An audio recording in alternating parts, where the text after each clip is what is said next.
Hello students, कैसे हैं आप सब लोग।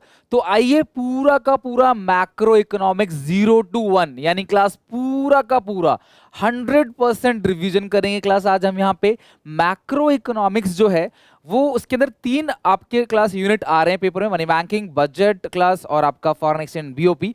ये पूरा का पूरा रिवीजन क्लास कोशिश करेंगे विद इन 1 आवर हम कंप्लीट रिवीजन कर सके पूरा का पूरा मैक्रो इकोनॉमिक्स का, और पेपर में इससे बाहर कुछ नहीं जाएगा, इसकी मेरी गारंटी है। भरोसा हो तो क्लास एंड तक देखना, बीच में बिल्कुल स्किप मत करना। पूरा ऐसा लगेगा कि खो जाओगे बिल्कुल मैक्रो इकोनॉमिक्स में, और आज ही की रात से शुरू कर देना। आज का टारगेट याद है ना, बताया था स्ट्रेटजी में कि आज रात को मैक्रो पूरा खत्म करना है। ठीक है, तो चलो स्टार्ट करते हैं बिना देरी किए हुए टर्म 1 का मैक्रो इकोनॉमिक्स। ओके, लेकिन इस टॉपिक को शुरू करने से पहले, मैक्रो खत्म करने से पहले, मैं आपको थोड़ा सा सीबीएसई का सिलेबस दिखाना चाहूंगा कि जो सीबीएसई ने, मैंने ये क्लास उसका ही स्क्रीनशॉट लिया है सीबीएसई की वेबसाइट से।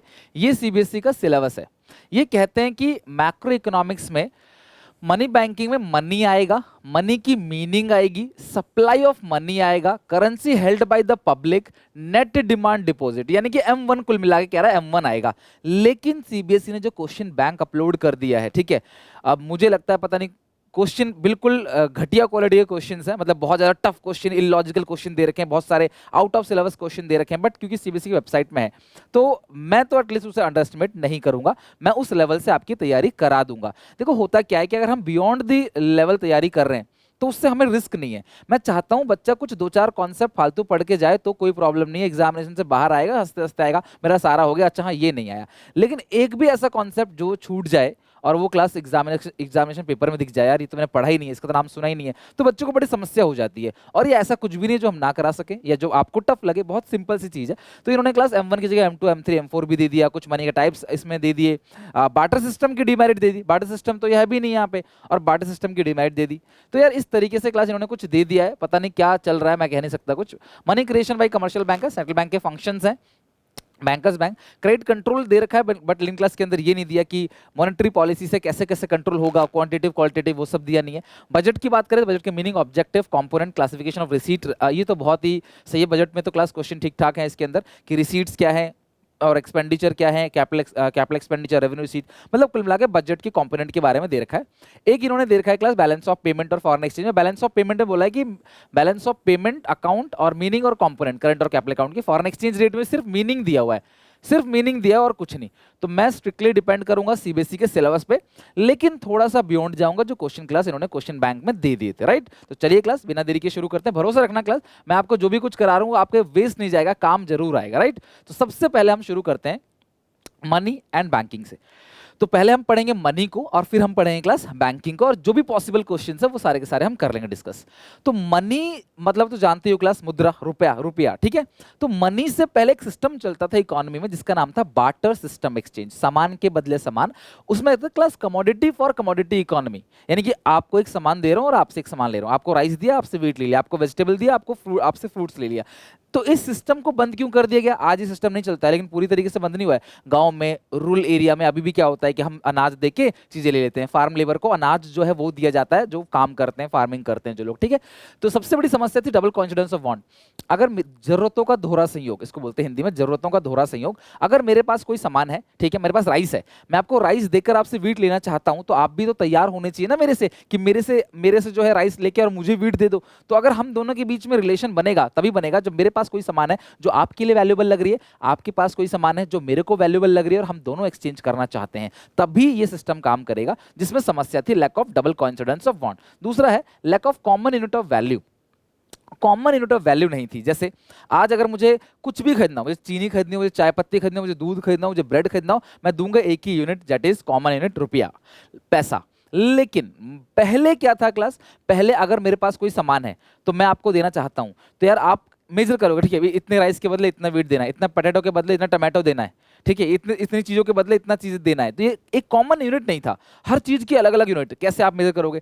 दूध के बदले क्लास अगर किसी को ऑयल चाहिए तो किस तरीके से एक्सचेंज होगा? तो कोई कॉमन यूनिट था नहीं पहले। दूसरा लैक ऑफ स्टोरेज। आज आप पैसा स्टोर कर सकते हो लंबे समय तक, लेकिन पहले आप स्टोर नहीं कर पाते थे, लैक ऑफ स्टोरेज प्रॉब्लम थी। आप अपने पास वैल्यू को कैसे स्टोर करोगे? राइट, अगर आपके पास कमोडिटी है, कोई अनाज उगा रहा है, किसी ने बहुत सारा आलू उगाया, प्याज उगाया, कैसे स्टोर करेगा लंबे समय तक?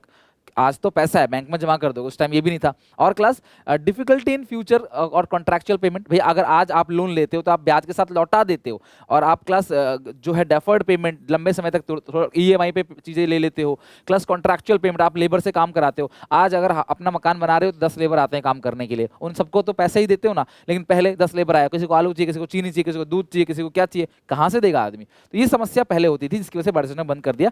ट्रांसफर ऑफ वैल्यू, आजकल मनी ट्रांसफर 1 मिनट में हो जाता है, ऑनलाइन आप घर बैठे बैठे पैसे कहीं भी पूरे विदेश में भी ट्रांसफर कर सकते हो। लेकिन पहले क्लास आपके पास जो पैसा है वो है सामान, आपके पास प्याज है, आपके पास टमाटर है, आपने टमाटर उगा रखे हैं, भैया कहाँ ट्रांसफर करोगे, कहाँ भेजोगे। आपका कोई दोस्त कहीं बाहर रह रहा है, कोई जान पहचान रिश्तेदार बाहर रह रहा है, आप उसको पैसे देते हो, वहां से वो सामान खरीद लेता है, आज तुमको सामान भेजना पड़ेगा, कहाँ से भेजोगे। ट्रांसपोर्टेशन सिस्टम भी अच्छा नहीं था। ये सारी बार्टर सिस्टम की कमियों की होने की वजह से बार्टर सिस्टम को बंद कर दिया गया। उसके बाद आया money economy, this is called CC economy, खत्म और मनी इकोनॉमी स्टार्ट हो गया। मनी है क्या? मनी एक मीडियम ऑफ एक्सचेंज। अगर तुम्हें किसी भी चीज को एक्सचेंज करना हो, तुम्हें पैसा चाहिए। मैं घर बैठा हूं, मुझे कुछ नहीं चाहिए, मेरे दिमाग, अच्छा मुझे एक पेन खरीदना है, क्या चाहिए? पैसा। अच्छा मुझे एक गाड़ी खरीदनी है, क्या चाहिए? पैसा। मुझे एक बुक खरीदनी है, मुझे क्या चाहिए? पैसा। यानी कि किसी भी चीज को एक्सचेंज करने का जो कॉमन माध्यम है, which is class commonly, money को लेने से कोई मना नहीं करेगा, मनी इज कॉमनली एक्सेप्टेड, कोई मना नहीं कर सकता पैसे लेने से, ठीक है। आगे बताऊंगा, जो नोट होता है ना, वो सरकार की तरफ से दिया होता है, उसमें लिखा रहता है मैं धारक को वचन देता हूं, तो यहाँ पे आप मना नहीं कर सकते नोट लेने से, मनी कॉमनली एक्सेप्टेड है। फिर मनी का जो इवोल्यूशन हुआ, बहुत लंबा प्रोसेस है। आज जो रुपए देख रहे हो ना क्लास, ऐसा नहीं, पहले रुपए अलग अलग होते थे। पहले सिक्के जो हाथ से बनाए जाते, सिक्के टेढ़े मेढ़े सिक्के होते थे, मुद्राएं, कभी आपने हिस्ट्री में पढ़ा होगा अगर, है ना, राइट। फिएट मनी को बोलते हैं legal tender money, which is class accepted, which is approve by the government. जितने भी करेंसी नोट तुम्हारी जेब में, जितने भी नोट है ना क्लास, जितना पैसा आज तक आपने देखा है, उसे बोलते हैं लीगल टेंडर मनी, यानी कि फिएट मनी। दूसरा फिड्यूशियरी मनी, जो हम दोनों के लिए मनी हो गया। लाइक अगर मैं आपको कोई चेक बिल दे रहा हूँ, बिल लिख के कि मैं प्रॉमिस करता हूँ पैसे दे दूंगा मैं, तो ये बिल मैंने आपको दिया, तो आप मेरे से पैसा ले सकते हो, इस बिल को लेकर राशन खरीद के नहीं ला सकते। This is called fiduciary money, जो म्यूचुअल ट्रस्ट से बनता है, एक दूसरे के ट्रस्ट से। क्यों बता रहा हूँ? क्योंकि क्लास एक बार पढ़ के चले जाओ, 10-15 मिनट, इतना कुछ ज्यादा है नहीं, लेकिन सिलेबस से कुछ भी बाहर नहीं होगा। क्योंकि क्या पता 1% चांस पूछ ले जाए। अगर सीबीएसई के सैंपल मैंने पहले नहीं कराए थे ना ये सब, लेकिन सीबीएसई ने अगर क्वेश्चन बैंक में अपने वेबसाइट पर डाल दिया ये चीज कि यार ऐसे ऐसे क्वेश्चन है, तो यार मैं इसलिए थोड़े एक्स्ट्रा करा रहा हूँ, बस इसी चैप्टर में और किसी में नहीं। अच्छा, लिमिटेड लीगल टेंडर क्या होता है? लिमिटेड लीगल टेंडर का मनी का मतलब क्या होता है? जिस पैसे को एक लिमिट तक आप ले सकते हो, उसके बाद आप मना कर सकते हो। लाइक मान लो मैं एक मशीन बेच रहा हूँ 2 लाख की, मैंने आपको 2 लाख की मशीन बेची, आप एक बोरा भर के सिक्के ले आए, 10-10 के सिक्के ले आए, 5-5 के सिक्के ले आए, एक के सिक्के ले आए, बोले सर गिन लो, मैं मना भी नहीं कर सकता। तो इसीलिए सरकार ने एक लिमिट लगा दी कि लिमिटेड लीगल मनी मतलब सिक्के। और ये सिक्के कौन इशू करता है क्लास? Ministry of finance. 1 रुपये नोट भी कौन इशू करता है? Ministry of finance. तो मिनिस्ट्री ऑफ फाइनेंस ने लिमिट कर दिया भैया कि इस लिमिट, कॉइनेज एक्ट के अकॉर्डिंग, कि भैया इस लिमिट तक ही आप सिक्के ले सकते हो, उसके बाद आप मना कर दोगे। क्योंकि यार ऐसे तो कोई फायदा उठा लेगा ना, परेशान करने वाली बात है। अगर आप इतने सारे बोरी भर के सिक्के दे दोगे, कैसे गिनेगा कोई, राइट। तो लिमिटेड लीगल टेंडर मनी मतलब coins, unlimited legal tender money मतलब currency notes. Full bodied money और class credit money. Full bodied money मतलब क्या होता है क्लास? एक तरीके से आप ये कह लो, फुल बॉडीड मनी का मतलब क्या? हर करेंसी की ना 2 वैल्यू होती है। एक 10 का सिक्का किसी ना किसी मेटल से बना होगा, किसी ना किसी धातु से बना होगा ना, वो उसकी जो कीमत है कमोडिटी वैल्यू कहते हैं, उसे क्या बोलते हैं? कमोडिटी वैल्यू या इंट्रिंसिक वैल्यू। और उसके ऊपर 10 रुपए जो प्रिंटेड है, this is called extrinsic value, यानी कि आपका फेस वैल्यू। तो जिस मनी का कमोडिटी वैल्यू और फेस वैल्यू दोनों बराबर है, लाइक 10 का सिक्के का अगर पिघला के भी लोहा बेच दोगे तो 10 रुपए ही मिलेगा और ऊपर 10 लिखा है, this is called class full bodied money. लेकिन जो क्रेडिट मनी होता है वो 2000 का नोट है, 2000 के कागज को रद्दी में बेचोगे 2000 नहीं मिलेगा, लेकिन उसके ऊपर कितना लिखा है? 2000, this is called credit money. यानी जहां पे मनी की वैल्यू ज्यादा है, उसकी सामान जो बना है उसकी वैल्यू कम है, this is called credit money. और जहां पे ब्रिटिशर्स के जमाने में जो 1 का सिक्का आया ना क्लास, पहले 10-10 पैसे हुआ करते थे, 10-10 पैसे, 25-25 पैसे हुआ करते थे, लोग खर्च करते थे। 1 रुपए का सामान के लिए 4-25 पैसे देने पड़ते थे, 4 सिक्के देते थे। तो 1 रुपए का जब ब्रिटिश के टाइम पे क्लास आया तो मेड ऑफ सिल्वर था, एक का जो कॉइन था ना वो सिल्वर का बना हुआ था, मेड ऑफ सिल्वर। तो उस समय उस 1 रुपए में उतना सिल्वर भी मिलता था और 1 रुपए भी उसके ऊपर लिखा हुआ था। मतलब कुल मिला के कह लो, जैसे एक सोने का सिक्का 40,000 का है, तो या फिर मान लो एक सोने का सिक्का जो है वो 40,000 का, 1 तोला सोने का है, वो 1 तोला सोना, तो पिघला के बेचोगे तो भी 40,000 और ऊपर भी 40,000 लिखा है, यानी कमोडिटी वैल्यू, मनी वैल्यू दोनों बराबर है, उसे बोलते हैं क्लास फुल बॉडीड। जहां पे वैल्यू ज्यादा होती है, लाइक 2000 का नोट, उसे बोलते हैं क्रेडिट मनी। बस इतना ही मुझे आपको एक्स्ट्रा कराना था। बाकी M1 M2 M3 M4 में बहुत सिंपल है, वो भी हो जाएगा। अब आते हैं हमारे मेन टॉपिक पे, अपने मेन मुद्दे पे। क्या? Money supply. तो मनी सप्लाई है क्या? It refers supply of money is stock concept. Money supply कैसा कॉन्सेप्ट है? Stock concept. भूलना मत, लिख लो, हो सके तो वीडियो के कमेंट में लिख लो, एक पेज लिख के बैठे रहो, काम की चीज लिखते रहो, बोला था नोट करते रहना। मनी सप्लाई स्टॉक कॉन्सेप्ट है। स्टॉक कॉन्सेप्ट क्यों? क्योंकि मनी सप्लाई का मतलब क्या होता है? देश की जनता के पास कितना पैसा है पर्टिकुलर पॉइंट ऑफ टाइम पे। कहां पे? भूलना मत, पॉइंट ऑफ टाइम पे। एक पर्टिकुलर पॉइंट, 4 दिसंबर, 15 जनवरी, 21 मार्च, 8 दिसंबर, और ये मान लो आज हो गई क्लास 13 दिसंबर। तो एक पर्टिकुलर डेट पे आम जनता के पास, जो देश में जनता है उनके पास कितना पैसा है, this is called money supply. क्योंकि ये पर्टिकुलर डेट है इसीलिए इसको बोलते हैं stock concept, right? Stock concept it refers to the total stock of money all time held by the people of a country at a particular point of time. देश की जनता के पास कितना स्टॉक है किसी पर्टिकुलर पॉइंट ऑफ टाइम पे, उसको क्या बोलते हैं? Money supply. Money supply includes only stock of money which is held by public. लेकिन हम इसके अंदर उन्हीं का पैसा लेते हैं जो आम जनता है। आम जनता कौन? जो मनी की डिमांड करती है, लाइक हम लोग, आप लोग, बिजनेसमैन, हम सबको पैसा चाहिए। We are not creating money, we are demanding money. तो हम लोगों के पास जो पैसा है उसको मनी सप्लाई बोलते हैं। यानी कि हम मनी सप्लाई के अंदर उन लोगों के पास जो पैसा है, जो मनी की सप्लाई कर रहे हैं, they are supplier of money, उनका पैसा काउंट नहीं करेंगे। वो कौन होता है? गवर्नमेंट, कमर्शियल बैंक और आरबीआई। कौन? गवर्नमेंट, कमर्शियल बैंक और आरबीआई, ये तीनों मनी सप्लायर हैं। इनका पैसा काउंट नहीं करेंगे। हम किसका पैसा काउंट करेंगे? जो पैसा आम जनता के पास है। लाइक मैं देखने गया मनी सप्लाई कितना है, तो मैं उन सब लोगों को पकड़ रहा हूँ जो कॉमन पब्लिक है और उनसे पूछ रहा हूँ तुम पे कितना है, तुम पे कितना है, तुम पे कितना है, तुम पे कितना है, सबको जोड़ दिया, आ गया मनी सप्लाई।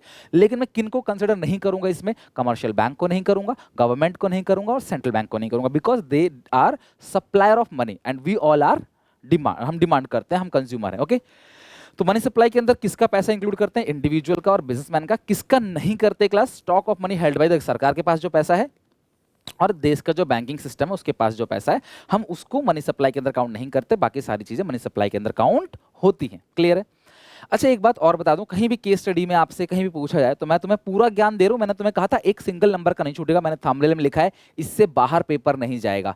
नहीं जाएगा तो नहीं जाएगा। बस आप सबसे रिक्वेस्ट है अच्छे से इसको समझ लो, तसल्ली से, आराम से, आज रात को खत्म करो, अपने क्लास के एक एक बच्चे तक पहुंचा दो। एज ए गुरु दक्षिणा आपसे रिक्वेस्ट है, शेयर करो चैनल को, एक एक बच्चे तक। जी जान लगा के मेहनत कर रहा हूं आपके पीछे। टर्म 1 सुधार दिया है अप्रॉक्सीमेटली, एक लास्ट स्टेज है। इको सुधर गया, बीएसटी सुधर गया, बस ये अकाउंट और बीएसटी सुधर गया, बस ये इको बचा है। क्या ही बिगाड़ लेगा, ये देख लेंगे इसको भी अच्छे से। फिर टर्म 2 की करेंगे प्रिपरेशन जम के, वहां भी फोड़ना है अच्छे से। अच्छा सुनो, एक ये वर्ड आपने सुना होगा, मिनिमम रिजर्व सिस्टम।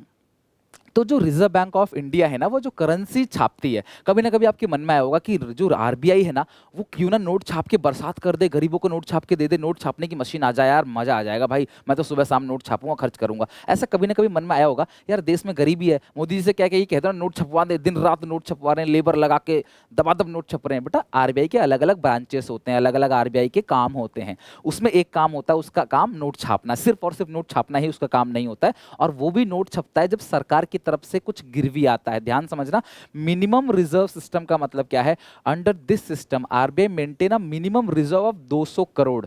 200 करोड़ पता नहीं कितना बड़ा अमाउंट है, 200 crore in form of gold and foreign security. अगर सरकार आरबीआई को 200 करोड़ देगी गोल्ड और फॉरेन सिक्योरिटी में, तो ही नोट छापा जाएगा ऑफ दिस रिजर्व। और कम से कम क्लास 115 करोड़ का तो गोल्ड ही होना चाहिए। इससे आपको क्वेश्चन नहीं पूछेगा, तो टेंशन वाली बात नहीं है। लेकिन हाँ, मिनिमम रिजर्व सिस्टम पे आरबीआई काम करती है। पहले ये अमाउंट ज्यादा होता था, मतलब क्लास पहले क्या होता है, जितने नोट छापने उतना आपको गोल्ड देना पड़ेगा, बट अब ऐसा नहीं है, प्रोपोर्शनेट होता है। एक परसेंटेज गोल्ड देना पड़ता है, बिकॉज गोल्ड पहले बहुत ज्यादा था, सोने की चिड़िया होता था भारत, अभी गोल्ड कम है। तो कुल मिला के आरबीआई अपने आप से नहीं छाप सकता नोट, आरबीआई जो है वो सरकार से गोल्ड लेके ही नोट छाप सकता है, राइट। चलो अब आते हैं component of money supply. Money supply के 4 कंपोनेंट है, M1, M2, M3, M4। ठीक है, M1, M2, M3, M4। M1 सबसे छोटा, M4, M3 सबसे बड़ा। तो M1 क्या है? CCDDOD। सीसी मतलब होता है currency in cash, currency in cash या पेपर नोट, सिक्के जो आपके पास है। डीडी का मतलब होता है डिमांड डिपॉजिट। डिमांड डिपॉजिट किसे कहते हैं? जिससे मैं जब मर्जी तब डिमांड करके बैंक से पैसा निकाल सकता हूं, इस डिपॉजिट को बोलते हैं demand deposit. Like demand deposit क्या है क्लास? लाइक मेरे बैंक में पैसा पड़ा है, मुझे अभी ऑनलाइन शॉपिंग करनी है अमेजन पे, मैं शॉपिंग कर रहा हूँ क्लास, या मुझे किसी को पैसे भेजने हैं, मैं भेज रहा हूँ। मैं फ्लिपकार्ट पे शॉपिंग कर रहा हूँ, मैं रेड बस में पेमेंट कर रहा हूँ क्लास, मैं ओला उबर को पेमेंट कर रहा हूँ, या मैं जोमेटो को पेमेंट कर रहा हूँ। दिस इज कॉल्ड, जब मैं डिमांड करूंगा तब मैं बैंक से पैसा निकाल लूंगा, इस पैसे को बोलते हैं डिमांड डिमांड डिपॉजिट, यानी बैंकों में मेरा वो पैसा जब चाहूँ तब डिमांड करके बैंक से पैसे निकाल सकता हूँ, इसे बोलते हैं डिमांड डिपॉजिट। ठीक है, तो क्या क्या लेते हैं, एक तो करेंसी, सिक्के, नोट जो आपके पास है वो, और आपका जो बैंक में पैसा जमा है वो भी काउंट करते हैं। Demand deposit of the public which commercial banks which can have withdrawn by issuing cheque. जब आप चेक देके कभी भी क्लास आप चेक इशू करके बैंक से पैसा निकाल सकते हो, इस टाइप के डिपॉजिट को डिमांड डिपॉजिट। लेकिन जब भी हम डिमांड डिपॉजिट लेते हैं तो हम नेट डिमांड डिपॉजिट लेते हैं, यानी कि M1 के अंदर एक बैंक का जो पैसा दूसरे बैंक के पास है, इंटर बैंक डिपॉजिट हम क्लास काउंट नहीं करते, यानी कि इंटर बैंक डिपॉजिट को M1 के अंदर काउंट नहीं किया जाता। राइट, अब M2 के अंदर क्या आता है class, M1 plus saving deposit with the post office, यानी कि जो M2 है, देखो M1 के अंदर मैं एक करके सारी चीजें एक्सप्लेन करूंगा कि CC क्या है, DD क्या है, OD क्या है, बट फिलहाल CC समझ आ गया आपको। CC क्या है, करेंसी इन कैश, जो करेंसी कैश आपके पास है। DD का मतलब क्या है, डिमांड डिपॉजिट, इसमें इंटर बैंक डिपॉजिट को नहीं लेते। अब इसके बाद OD है क्लास, मैं अभी बताऊंगा, बट उससे पहले M1 देख लो। M2 क्या है, M2 जो है उसके अंदर पूरा M1 आ गया, मतलब CC DD OD आ गया, एक एक्स्ट्रा पैसा आ गया saving deposit with post office. Class आज भी गांव में लोग अपना पैसा बैंकों में जमा कराना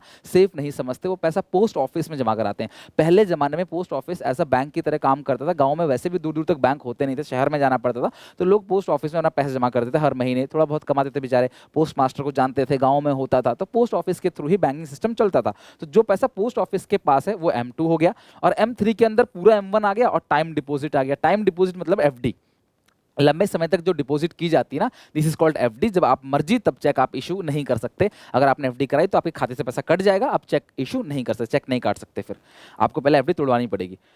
M4 के अंदर M3 पूरा का पूरा आ गया saving deposit with post office, यानी कि other than NSC but national saving certificate, कुछ सरकारी इन्वेस्टमेंट होती है नेशनल सेविंग सर्टिफिकेट, इस NSC को छोड़कर जो भी पैसा पोस्ट ऑफिस के अंदर पड़ा हुआ है वो आएगा, मतलब NSC को छोड़ देना है, नेशनल सेविंग सर्टिफिकेट को नहीं लेना। ट्रिकी क्वेश्चन आ सकता है, इसलिए मैंने सारी चीज लिख के दी कि मैं पूरा करा रहा हूँ। M4 के अंदर क्या आ गया, M3 plus saving deposit post office. M1 के अंदर क्या क्या है, CC DD OD, CC currency in cash, DD demand deposit, inter bank deposit को नहीं लेना। अदर डिपॉजिट के अंदर अभी बताऊंगा क्या क्या आता है RBI के पास। M2 के अंदर आ गया M1 plus saving deposit post office, M3 के अंदर M1 आ गया plus net time deposit, M4 के अंदर M3 आएगा प्लस सेविंग डिपॉजिट, इसमें NSC को नहीं लेना, नेशनल सेविंग सर्टिफिकेट, यानी कि कुछ शेयर्स होते हैं सरकारी शेयर्स, बस आप इतना जान लो सरकारी शेयर्स होते हैं, वो इसमें काउंट नहीं करना। राइट, तो ये क्लास हो गया मनी सप्लाई। अब आते हैं DD। DD क्या है, M1 M2 M3 M4 हो गया। M1 को ना लीस्ट लिक्विड बोलते हैं, जो M1 है वो लीस्ट लिक्विड है, और आप ये कह सकते हो कि M1 जो है वो नैरो मनी है, ट्रांजैक्शन मनी, क्या कहते हैं, नैरो मनी या ट्रांजैक्शन मनी। चिंता मत करो, टिपिकल पॉइंट जितने भी बिफोर एग्जाम अर्ली मॉर्निंग में सब कुछ करा के भेजूंगा, तुम रेडी रहना बस इको के लिए। OD, अब CC हो गया, DD हो गया, OD विद RBI, यानी कि रिजर्व बैंक ऑफ इंडिया के पास जो अदर डिपॉजिट है उसके अंदर सबसे पहला क्या आएगा, deposit held by RBI on the behalf of foreign bank and foreign government. Reserve bank of India के पास फॉरेन बैंक और फॉरेन गवर्नमेंट का जो पैसा है वो आता है अदर डिपॉजिट के अंदर। डिमांड डिपॉजिट ऑफ IMF और वर्ल्ड बैंक का पैसा जो रिजर्व बैंक के पास है वो आता है। पहला foreign bank, foreign government, IMF, world bank. तीसरा demand deposit of financial institution like NABARD, जो नाबार्ड का पैसा है, national bank for agriculture and rural development, वो अदर डिपॉजिट के अंदर आएगा। और नाबार्ड की एस्टैब्लिशमेंट कब हुई थी, 12 जुलाई 1982। कमेंट में लिख लेना ताकि आप भूलो ना, क्योंकि इंडियन में क्लास ये चीज पूछा जा सकता है, इंडियन इकोनॉमी का पार्ट है, वहां पे हमें याद रहेगा। राइट, तो कौन कौन सा, foreign bank, foreign government, NABARD, IMF और वर्ल्ड बैंक, इनका पैसा जो RBI के पास पड़ा हुआ है उसे क्या बोलते हैं, अदर डिपॉजिट। तो क्लास ये था आपका पूरा का पूरा मनी चैप्टर, इतना ही कवर है इसके अंदर मनी चैप्टर में, इससे ज्यादा क्लास कुछ नहीं आएगा। हालांकि आपने ध्यान रखना है कि जो ये अदर डिपॉजिट है इसके अंदर किसका पैसा नहीं काउंट करते, डिपॉजिट ऑफ इंडियन गवर्नमेंट का और बैंक्स का पैसा काउंट नहीं करते। तो मैंने शुरू में बता दिया था, इंडियन गवर्नमेंट का और बैंक्स का पैसा काउंट बिल्कुल नहीं किया जाएगा। राइट, मतलब कि मनी सप्लाई के अंदर। M1 is also known as transaction money, इसे क्लास ट्रांजेक्शन मनी, और ये मोस्ट लिक्विड है, यानी इसे इजीली कैश में कन्वर्ट किया जा सकता है। और M3 M4 क्या है, लिस्ट लिक्विड। बाकी थोड़ा ये याद रखना, जो डिमांड डिपॉजिट है उसे चेकेबल बोलते हैं, चेक इशू कर सकते हो एनी टाइम। और ये जो टर्म डिपॉजिट है नॉन चेकेबल है, आप चेक नहीं काट के दे सकते। ये जो होता है रेकरिंग होता है, ये बार बार होने वाले खर्चे हैं, और ये होता है नॉन, मतलब बार बार होने वाले डिपॉजिट है, खर्चे नहीं, ये नॉन रेकरिंग, यानी क्लास ये बार बार नहीं होता, ये कभी कभी होता है। राइट, अब आते हैं बैंकिंग पे। मनी हमारा खत्म है क्लास, मनी चैप्टर खत्म हो गया। इसी तरह से क्लास सारा खत्म करेंगे। अगर देखो तुम्हें बैठ के पढ़ना है, आराम से बैठना है, सुनना है, मुंह तक नहीं खोलना। मैं भी पानी पी रहे हो आराम से, कुछ खा पी के पढ़ रहे हो आराम से, मैं यहाँ खड़े होकर आपके लिए मेहनत कर रहा हूँ। तो यार एक भी कॉन्सेप्ट सर के ऊपर से नहीं जाना चाहिए। मैं कोई जल्दीबाजी नहीं कर रहा, मैंने अच्छा खासा टाइम दिया मनी पे, बैंकिंग है, बजट, सब कुछ कराऊंगा अच्छे से। आज पूरा खत्म करेंगे, कसम है आपको। आप वीडियो को बीच में स्किप मत करना बस, ठीक है? बीच में मत देखना, मतलब बीच में स्किप मत करना वीडियो को, और सबको शेयर करना। मैं सारे क्लासमेट को, अगर आपको मेरी मेहनत दिख जाए तो, अगर आपको लगे कि सर मेहनत कर रहे हैं तो सबको शेयर करना, अपने क्लास के हर एक बच्चे को व्हाट्सएप स्टेटस पे। अब आते हैं बैंकिंग पे। मनी हमारा कंप्लीट हो गया। अब बैंक्स क्या है? बैंक्स वो फाइनेंशियल इंस्टीट्यूशन है, मतलब बड़ा कौन है? बैंक या फाइनेंशियल इंस्टीट्यूशन? फाइनेंशियल इंस्टीट्यूशन बड़ा पार्ट है, उसके अंदर आता है bank, NBFC, non banking financial corporation, उसके अंदर आता है। तो बैंक वो फाइनेंशियल इंस्टीट्यूशन है जो डिपॉजिट को लेते हैं और लोन देते हैं। बैंक दो टाइप के होते हैं, कमर्शियल बैंक और सेंट्रल बैंक। हर कंट्री में क्लास कई सारे कमर्शियल बैंक होते हैं, लेकिन उन सारे कमर्शियल बैंकों के ऊपर निगरानी रखने की जो सुप्रीम बॉडी है, जो एपेक्स बैंक है, जो कंट्रोलर है, उसको बोलते हैं आरबीआई। हमारी कंट्री का जो सेंट्रल बैंक है उसका नाम है RBI, reserve bank of India. ये एक एपेक्स बैंक है, सुप्रीम बैंक है, और इसे क्लास बैंक ऑफ इशू भी कहते थे पहले, कि आरबीआई जो है वो बैंक ऑफ इशू है। कमर्शियल बैंक का जो मेन काम है वो है आम जनता से पैसे लेना, आम जनता को लोन देना। कमर्शियल बैंक जो है वो पैसे कमाता है किस तरीके से? स्प्रेड से। स्प्रेड का मतलब आपसे लेगा 3% पे। आज आप बैंक में जमा कराओ 1 लाख रुपए, बैंक आपको पूरे साल में 3,000 ही देगा। लेकिन अगर आप लोन लेने चले जाओ तो 1 लाख पे आपसे 15,000 लोन ले लेगा। तो जो बीच का 12,000 कमाया, दिस इज कॉल्ड स्प्रेड। और क्लास जो बैंक्स हैं वो बेसिकली उनका मेन मोटो होता है ना कमर्शियल बैंक का, मुनाफा कमाना। उनका मेन मोटो है मुनाफा कमाना। उनका मेन मोटो जो है क्लास, आपसे डिफरेंट टाइप ऑफ चार्जेस लेते हैं, पैसा डिपॉजिट करने का, पैसा लिमिट से ज़्यादा विड्रॉ करने का, क्रेडिट कार्ड की चार्जेस, अलग अलग फैसिलिटी, लॉकर रेंट, पता नहीं क्या क्या चार्ज लेते हैं। उनका मेन काम है पैसे कमाना। लेकिन बैंक्स जो है वो, जो कमर्शियल बैंक है ना, वो लोन देते नहीं थे किसानों को। तो क्लास 1969 में राष्ट्रीयकरण हुआ। 14 बड़े प्राइवेट बैंक्स का राष्ट्रीयकरण हो गया, नेशनलाइजेशन हो गया। अभी कुछ दिन पहले मर्ज भी हुआ था क्लास, आपको बैंक्स मर्ज किए थे निर्मला सीतारमन ने। तो ये 1969 में क्लास बड़े बड़े बैंक को क्या कर दिया? नेशनलाइजेशन कर दिया, सरकारी बैंक बना दिया, जैसे पीएनबी, एसबीआई। तो वो सरकारी बैंक जब बन गए, तब सरकारी अगर वो बैंक बन गए, तो उस सिचुएशन में सरकार ने बोला भाई देखो, अब तुम सरकारी बैंक हो, तुम सरकारी कंपनी हो, तुम्हारा मेन मोटिव प्रॉफिट कमाना नहीं है, सोशल वेलफेयर करना है, किसानों को लोन दो, किसान देश का तरक्की करेगा तो हम भी तरक्की करेंगे, ठीक है? तो ये सारी की सारी चीजें क्लास आपने ध्यान रखनी है। लेकिन कई बार क्या होता है कि ये पब्लिक है, ये कमर्शियल बैंक है, और ये आरबीआई है। हम लोगों को पैसों की जरूरत होगी, हम कहां जाएंगे? कमर्शियल बैंक में। कमर्शियल बैंक को पैसों की जरूरत होगी, वो कहां जाएगी? आरबीआई में। तो हम लोग लोन किससे लेंगे? कमर्शियल बैंक से। कमर्शियल बैंक लोन किससे लेगा? आरबीआई से। तो हम लोग कमर्शियल बैंक से लोन लेंगे, जो ब्याज देंगे उसे बोलते हैं रेट ऑफ इंटरेस्ट। लेकिन कमर्शियल बैंक को जब पैसों की जरूरत होगी तो वो किससे लेगा? आरबीआई से। तो कमर्शियल बैंक आरबीआई से जिस रेट पे लोन लेता है, उस रेट को बोलते हैं बैंक रेट या repo rate. Commercial bank RBI से जिस रेट पे लोन लेगा, उस रेट को बोलते हैं बैंक रेट या रेपो रेट। लेकिन कभी कभी कमर्शियल बैंक के पास भर के इकट्ठा हो जाता है पैसा, डिपॉजिट ज्यादा आ गया, उस टाइम पे कमर्शियल बैंक आरबीआई को लोन दे देता है। उस जिस रेट पे आरबीआई को कमर्शियल बैंक लोन देगा, उस रेट को क्या बोलेंगे क्लास? Reverse repo rate. क्या बोलते हैं? Reverse repo rate, right? अब आते हैं सीआरआर और एसएलआर पे। क्या होता है? जैसे ही आप किसी भी बैंक में पैसा जमा करते हो, जैसे ही आप किसी बैंक में पैसा जमा करते हो, बैंक उसका एक फिक्स परसेंट जो है वो आरबीआई को दे देता है, जिसको बोलते हैं कैश रिजर्व रेशियो, और ये मैंडेटरी है। और इसी डिपॉजिट का एक फिक्स परसेंट वो अपने पास रख लेता है, कैश यानी कि लिक्विड या गोल्ड फॉर्म में, जिसको बोलते हैं class SLR, statutory liquidity ratio. Initial deposit का एक फिक्स परसेंट जो कमर्शियल बैंक अपने पास रखता है लिक्विड फॉर्म में, उसको एसएलआर बोलते हैं। और इनिशियल डिपॉजिट का एक फिक्स परसेंट जो कमर्शियल बैंक आरबीआई को दे देता है, उसको हम लोग क्या बोलते हैं क्लास? सीआरआर। दोनों को मिलाएंगे सीआरआर एसएलआर को, तो क्या बनेगा? लीगल रिजर्व रेशियो यानी कि एलआरआर, राइट? अब हम एक फंक्शन पढ़ रहे हैं क्लास, ये फंक्शन है कमर्शियल बैंक का, जो बहुत इंपॉर्टेंट है। यहां से न्यूमेरिकल भी पूछा जाएगा। मैं एमसीक्यू में आपको डिफरेंट काइंड ऑफ न्यूमेरिकल कराऊंगा, बट फिलहाल आपने ध्यान रखना है कमर्शियल बैंक के 3 फंक्शन है तो बहुत सारी, आपको 3 पढ़ना है। पहला, पब्लिक से डिपॉजिट को लेना, पब्लिक से डिपॉजिट को लेना, पब्लिक को मुसीबत पे लोन देना, ठीक है, ऑब्वियस है, फ्री मनी, ब्याज में। और तीसरा काम है क्रेडिट क्रिएशन, देश में पैसों को कई गुना बनाने का जो काम है ना, वो भी कमर्शियल बैंक का काम है। कमर्शियल बैंक देश में पैसों को कई गुना बना देता है, मल्टीपल टाइम बना देता है। और उसका एक प्रोसेस होता है जिसे बोलते हैं डिपॉजिट मल्टीप्लायर और मनी मल्टीप्लायर। फॉर्मूला होता है 1/LRR, यानी कि 1/ लीगल रिजर्व रेशियो। तो ये है क्या? मान लो आपने कमर्शियल बैंक में 1,000 रुपए जमा कर दिए, बात को समझना है क्लास यहाँ अच्छे से। आपने कमर्शियल बैंक में 1,000 रुपए जमा कर दिए, राइट? और एलआरआर मतलब क्या है, सीआरआर एसएलआर मिला के। और एक बात ध्यान रखना, जो मनी क्रिएशन है, मनी मल्टीप्लायर है, वो उसका इनवर्स रिलेशनशिप होता है एलआर के साथ। पूछा जा सकता है कैसा रिलेशनशिप होता है, inverse, very important, very important, inverse relationship. यानी कि एलआरआर जितना ज्यादा होगा, मनी मल्टीप्लायर उतना ही क्या होगा, कम होगा। यार तुम बैंकों के पास रिजर्व ज्यादा इकट्ठा कर दोगे तो बैंक फ्री नहीं है लोन देने के लिए। जब वो लोन नहीं दे पाएंगे तो जो है वो कई गुना पैसा भी नहीं बना पाएंगे, कमा भी नहीं पाएंगे।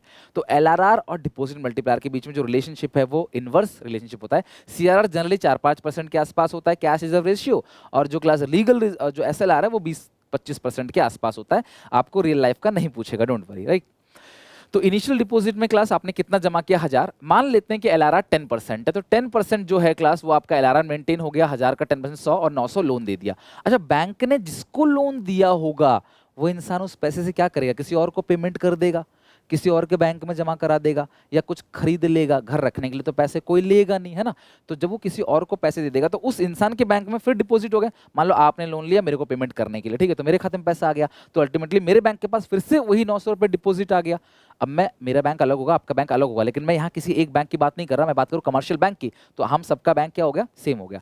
तो आपने मेरे को दे दिया, मेरे पास मेरे अकाउंट में 900 रुपये आ गया। फिर एलआरआर बैंक मेंटेन करेगी 90 रुपये, फिर इनिशियल डिपॉजिट का 90 रुपये एलआरआर मेंटेन करेगी, लोन देगी 810 का। फिर ये 810 का जो लोन दिया है जिसको देगा वो किसी और को पेमेंट कर देगा, फिर ये बैंक में पैसा आ जाएगा और ये प्रोसेस चलता रहेगा। लास्ट में ये 1000 रुपये जो है वो 10,000 हो जाएगा। सवाल ये है कि सर आपको कैसे पता चला कि ये 1000 10,000 हो जाएगा। बेटा 1000 होता है इनिशियल डिपॉजिट, शुरू में कितना लगाया, 1000। एलआरआर हो गया आपका 10%। तो डिपॉजिट मल्टीप्लायर का फॉर्मूला होता है 1/LRR इंटू 100। तो 1/10% इंटू 100 विच इज 10 टाइम्स। इसका आंसर टाइम्स में आता है 10 गुना। तो इसीलिए क्लास मुझे पता चल गया 1000 रुपये अगर तुम शुरू में लगाओगे तो तुम्हारा एंड में कितना हो जाएगा, 10,000। कभी कभी तुम्हें एंड का दिया होता है और तुम्हें शुरू का निकालना होता है, कभी कभी शुरू का और एंड का दोनों का दिया होता है, तुम्हें एलआरआर निकालना पड़ता है। एमसीक्यू क्वेश्चन में कराऊंगा आपको, बट क्या ये अभी आपको समझ आया? अगर मैं बोलूं कि एलआरआर 25% है, एलआरआर 25% है, तो 1/25 इंटू 100 कितना गुना क्रेडिट होगा, 4 गुना। अगर मैं बोलूं कि एलआरआर 30% है, एलआरआर डिपॉजिट मल्टीप्लायर होगा। अगर मैं आपसे बोलता हूँ कि एलआरआर 30% है या 50% मान लो, तो डिपॉजिट मल्टीप्लायर कितना होगा, 1/50 इंटू 100 विच इज 2 टाइम्स। यहाँ पे कितना आ जाएगा, 2 टाइम्स। सो डिपॉजिट मल्टीप्लायर का फॉर्मूला क्या है क्लास, 1/LRR। फाइनली आपको याद हो गया फॉर्मूला क्या है, 1/LRR। टाइम्स में आंसर आता है, किसमें आता है क्लास, टाइम्स में। और अगर तुमको डिपॉजिट मल्टीप्लायर दिया है या एलआरआर दिया है तो इनिशियल या टोटल डिपॉजिट तुम आराम से निकाल लोगे। तो मैं तुम्हें आगे आने वाले वीडियोस में काफी सारे क्वेश्चंस कराऊंगा, तो स्टे ट्यून, ओके। अभी आपको समझ आ गया क्लास की किस तरीके से कमर्शियल बैंक, ये 10,000 है, 10% कितना बनेगा, 1,000, तो लोन कितना जाएगा क्लास, 9,000। यानी कि सोचो 1000 रुपए से बैंक 9,000 का लोन बना दे रहा है। और ये एलआरआर अगर 10% की जगह ज्यादा होगा ना, तो पक्की बात है ये डिपॉजिट कम होगा। तो जितना ज्यादा एलआरआर होता चला जाएगा, मल्टीप्लायर उतना ही कम हो जाएगा, उतना तुम बांध दोगे बैंक को लोन देने से, राइट। तो ये बहुत इंपॉर्टेंट फंक्शन है credit creation by commercial bank. Deposit multiplier inverse relationship होता है एलआरआर से। LRR is the sum of CRR and SLR. अब हम आते हैं क्लास इस पे सेंट्रल बैंक पे। चेक करो क्या लिखा है class central bank.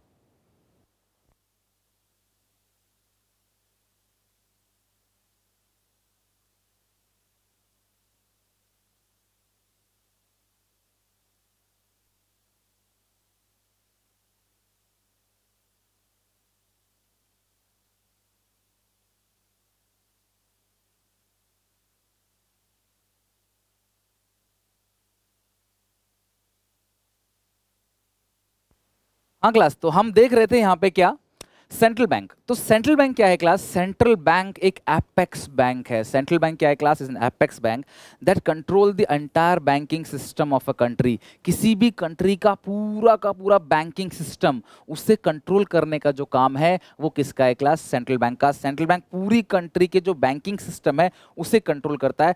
It is the sole agency of note issuing in a country, यानी कि नोट छापने का इकलौता अधिकार मिनिमम रिजर्व सिस्टम पे किसका है क्लास, आरबीआई का। इंडिया में आरबीआई है इसका नाम, जो सेंट्रल बैंक है उसका नाम आरबीआई है। अलग अलग कंट्री में अलग अलग नाम है, इंग्लैंड में बैंक ऑफ इंग्लैंड है, अमेरिका में फेडरल रिजर्व सिस्टम है। आरबीआई एस्टैब्लिशन क्लास, आरबीआई एस्टैब्लिश का वो 1935, और आरबीआई का जो एक्ट है वो किसका है, 1934। डोंट वरी, ये चीज आप भूलोगे नहीं, मैं आपको लास्ट में आता भेज दूंगा, बट कोशिश करना वीडियो के कमेंट सेक्शन में लिख दो ताकि आपको ये याद रहे।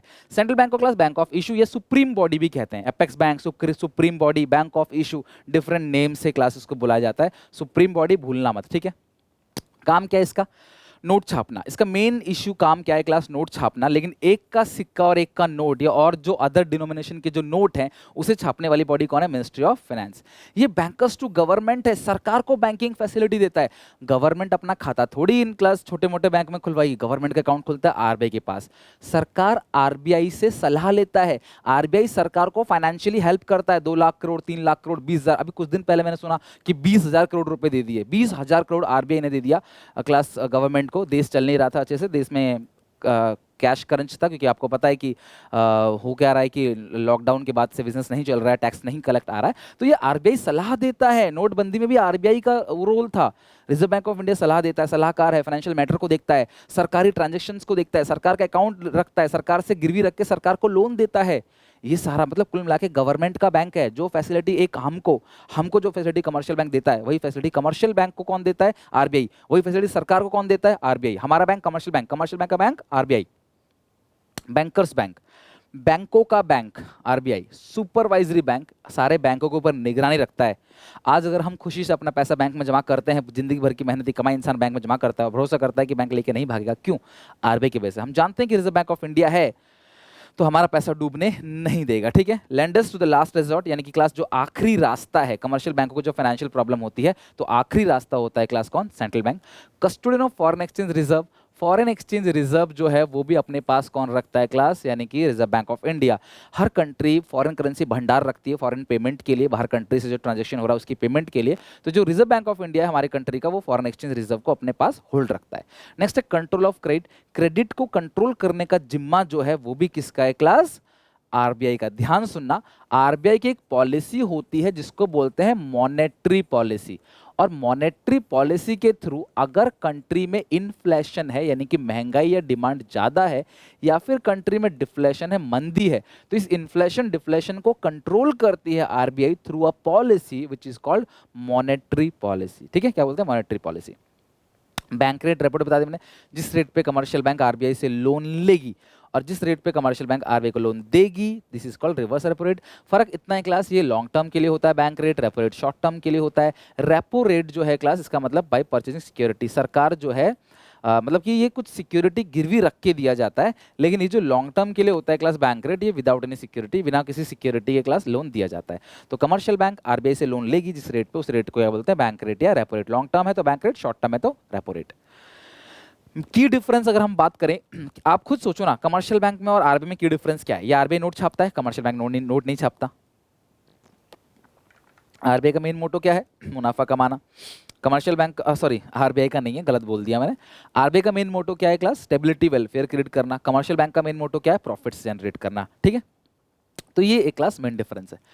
तो यहाँ पे क्लास हमने अपना मनी बैंकिंग चैप्टर पूरा खत्म कर दिया। आई होप कि आप सबको मनी बैंकिंग चैप्टर अच्छे से समझ आया होगा, बट अभी कहानी खत्म नहीं हुई है, अभी तो और 2 यूनिट पढ़ने बाकी है, ध्यान से अच्छे से समझना, राइट? ठीक है, अब आते हैं बजट पे। होता क्या है क्लास? गवर्नमेंट बजट यानी सरकार का बजट, जिसमें एक्सपेक्टेड एक्सपेंडिचर, एक्सपेक्टेड रिसीट को रिकॉर्ड किया जाता है, सरकार के होने वाले खर्चे, होने वाली कमाई को रिकॉर्ड किया जाता है क्लास बजट के अंदर। और ध्यान रखना, हर गवर्नमेंट बजट बनाते हैं, चाहे वो लोकल हो, चाहे वो स्टेट हो, चाहे वो सेंट्रल हो। हालांकि सेंट्रल गवर्नमेंट का जो बजट होता है उसको यूनियन बजट बोलते हैं। इवन लोकल गवर्नमेंट भी बजट बनाती है, हर इंसान बजट बनाता है। मैं बजट बनाता हूँ अपने खर्चों का, आप बनाते हो, आपके पेरेंट्स बनाते हैं, आपको पॉकेट मनी मिलती है तो आप बनाते हो। और हर महीने, हर साल के फरवरी महीने के पहले डेट, यानी फरवरी में पहला डेट जो होता है, उसमें जो फाइनेंस मिनिस्टर है वो बजट अनाउंस करते हैं, इसको बोलते हैं यूनियन बजट। हालांकि स्टेट गवर्नमेंट भी बजट बनाती है, बट जो मेन मुद्दा होता है, पूरे टीवी में, न्यूज़पेपर में, रेडियो में, हर जगह चर्चा चल रहा होता है, क्या महंगा, क्या सस्ता हो गया, कहाँ पे टैक्स में छूट मिली, किसको कितना पैसा मिला, किस सेक्टर को डेवलप करने के लिए, ये सब इसी बजट में अनाउंस होता है। ये बहुत बड़ा दिन होता है और ये क्लास कॉमर्स के स्टूडेंट्स के लिए तो बहुत ही इंपॉर्टेंट होता है। शॉर्ट में आपको मेरा याद करवाया था, MERA। कमेंट में बताना क्लास किसी को अगर याद हो तो, काफ़ी दिन हो गए रिवीजन करे हुए। क्या आपको इसकी फुल फॉर्म याद है? बजट के ऑब्जेक्टिव में M फॉर होता है मैनेजिंग पब्लिक सेक्टर एंटरप्राइज। सरकार बजट क्यों बनाती है? बजट सरकार की पॉलिसी का एक रिफ्लेक्शन है। एक अच्छा बजट अच्छा रिफ्लेक्शन है, खराब बजट खराब रिफ्लेक्शन है। तो बजट ये बताता है कि हमारी जो भी सरकारी कंपनियां हैं वो अच्छे से काम कर रही है कि नहीं कर रही, उनको मैनेज करना। अगर वो अच्छे से काम कर रही है तो उनको पैसे दो ताकि वो और अच्छे से काम करें, पब्लिक का भला करें, देश को तरक्की की राह पे लेके आएं। लेकिन जो कंपनी अच्छे से काम नहीं कर रही, सरकार उनका प्राइवेटाइजेशन कर देती देती है, उनको बंद कर देती है। दूसरा इकोनॉमिक स्टेबिलिटी, कंट्री में इन्फ्लेशन और डिफ्लेशन नहीं होना चाहिए। इन्फ्लेशन का मतलब लोग ज़्यादा डिमांड कर रहे हैं, क्यों? क्योंकि क्लास पैसा ज़्यादा है, तो आरबीआई किसी न किसी तरह से पब्लिक से पैसे ले लेती है, जो हम टर्म 2 में पढ़े हैं कैसे लेती है। और अगर कंट्री में डिफ्लेशन है, मंदी है, तो आरबीआई पब्लिक को पैसा दे देती है, डायरेक्टली नहीं indirectly. This is called monetary policy, इससे क्लास आरबीआई कंट्रोल करता है। सिमिलरली क्लास गवर्नमेंट भी कंट्रोल करता है, और जब गवर्नमेंट उसे कंट्रोल करेगा उस पॉलिसी का नाम क्या होता है? Fiscal policy. फिस्कल पॉलिसी में इन्फ्लेशन डिफ्लेशन कंट्रोल करती है सरकार, टैक्स रेट बढ़ा देती है इन्फ्लेशन में, डिफ्लेशन में सब्सिडी दे देती है सरकार। This is called economic stability. यानी कि M for managing public sector enterprise, E for economic stability. R से reduce the difference between income and wealth.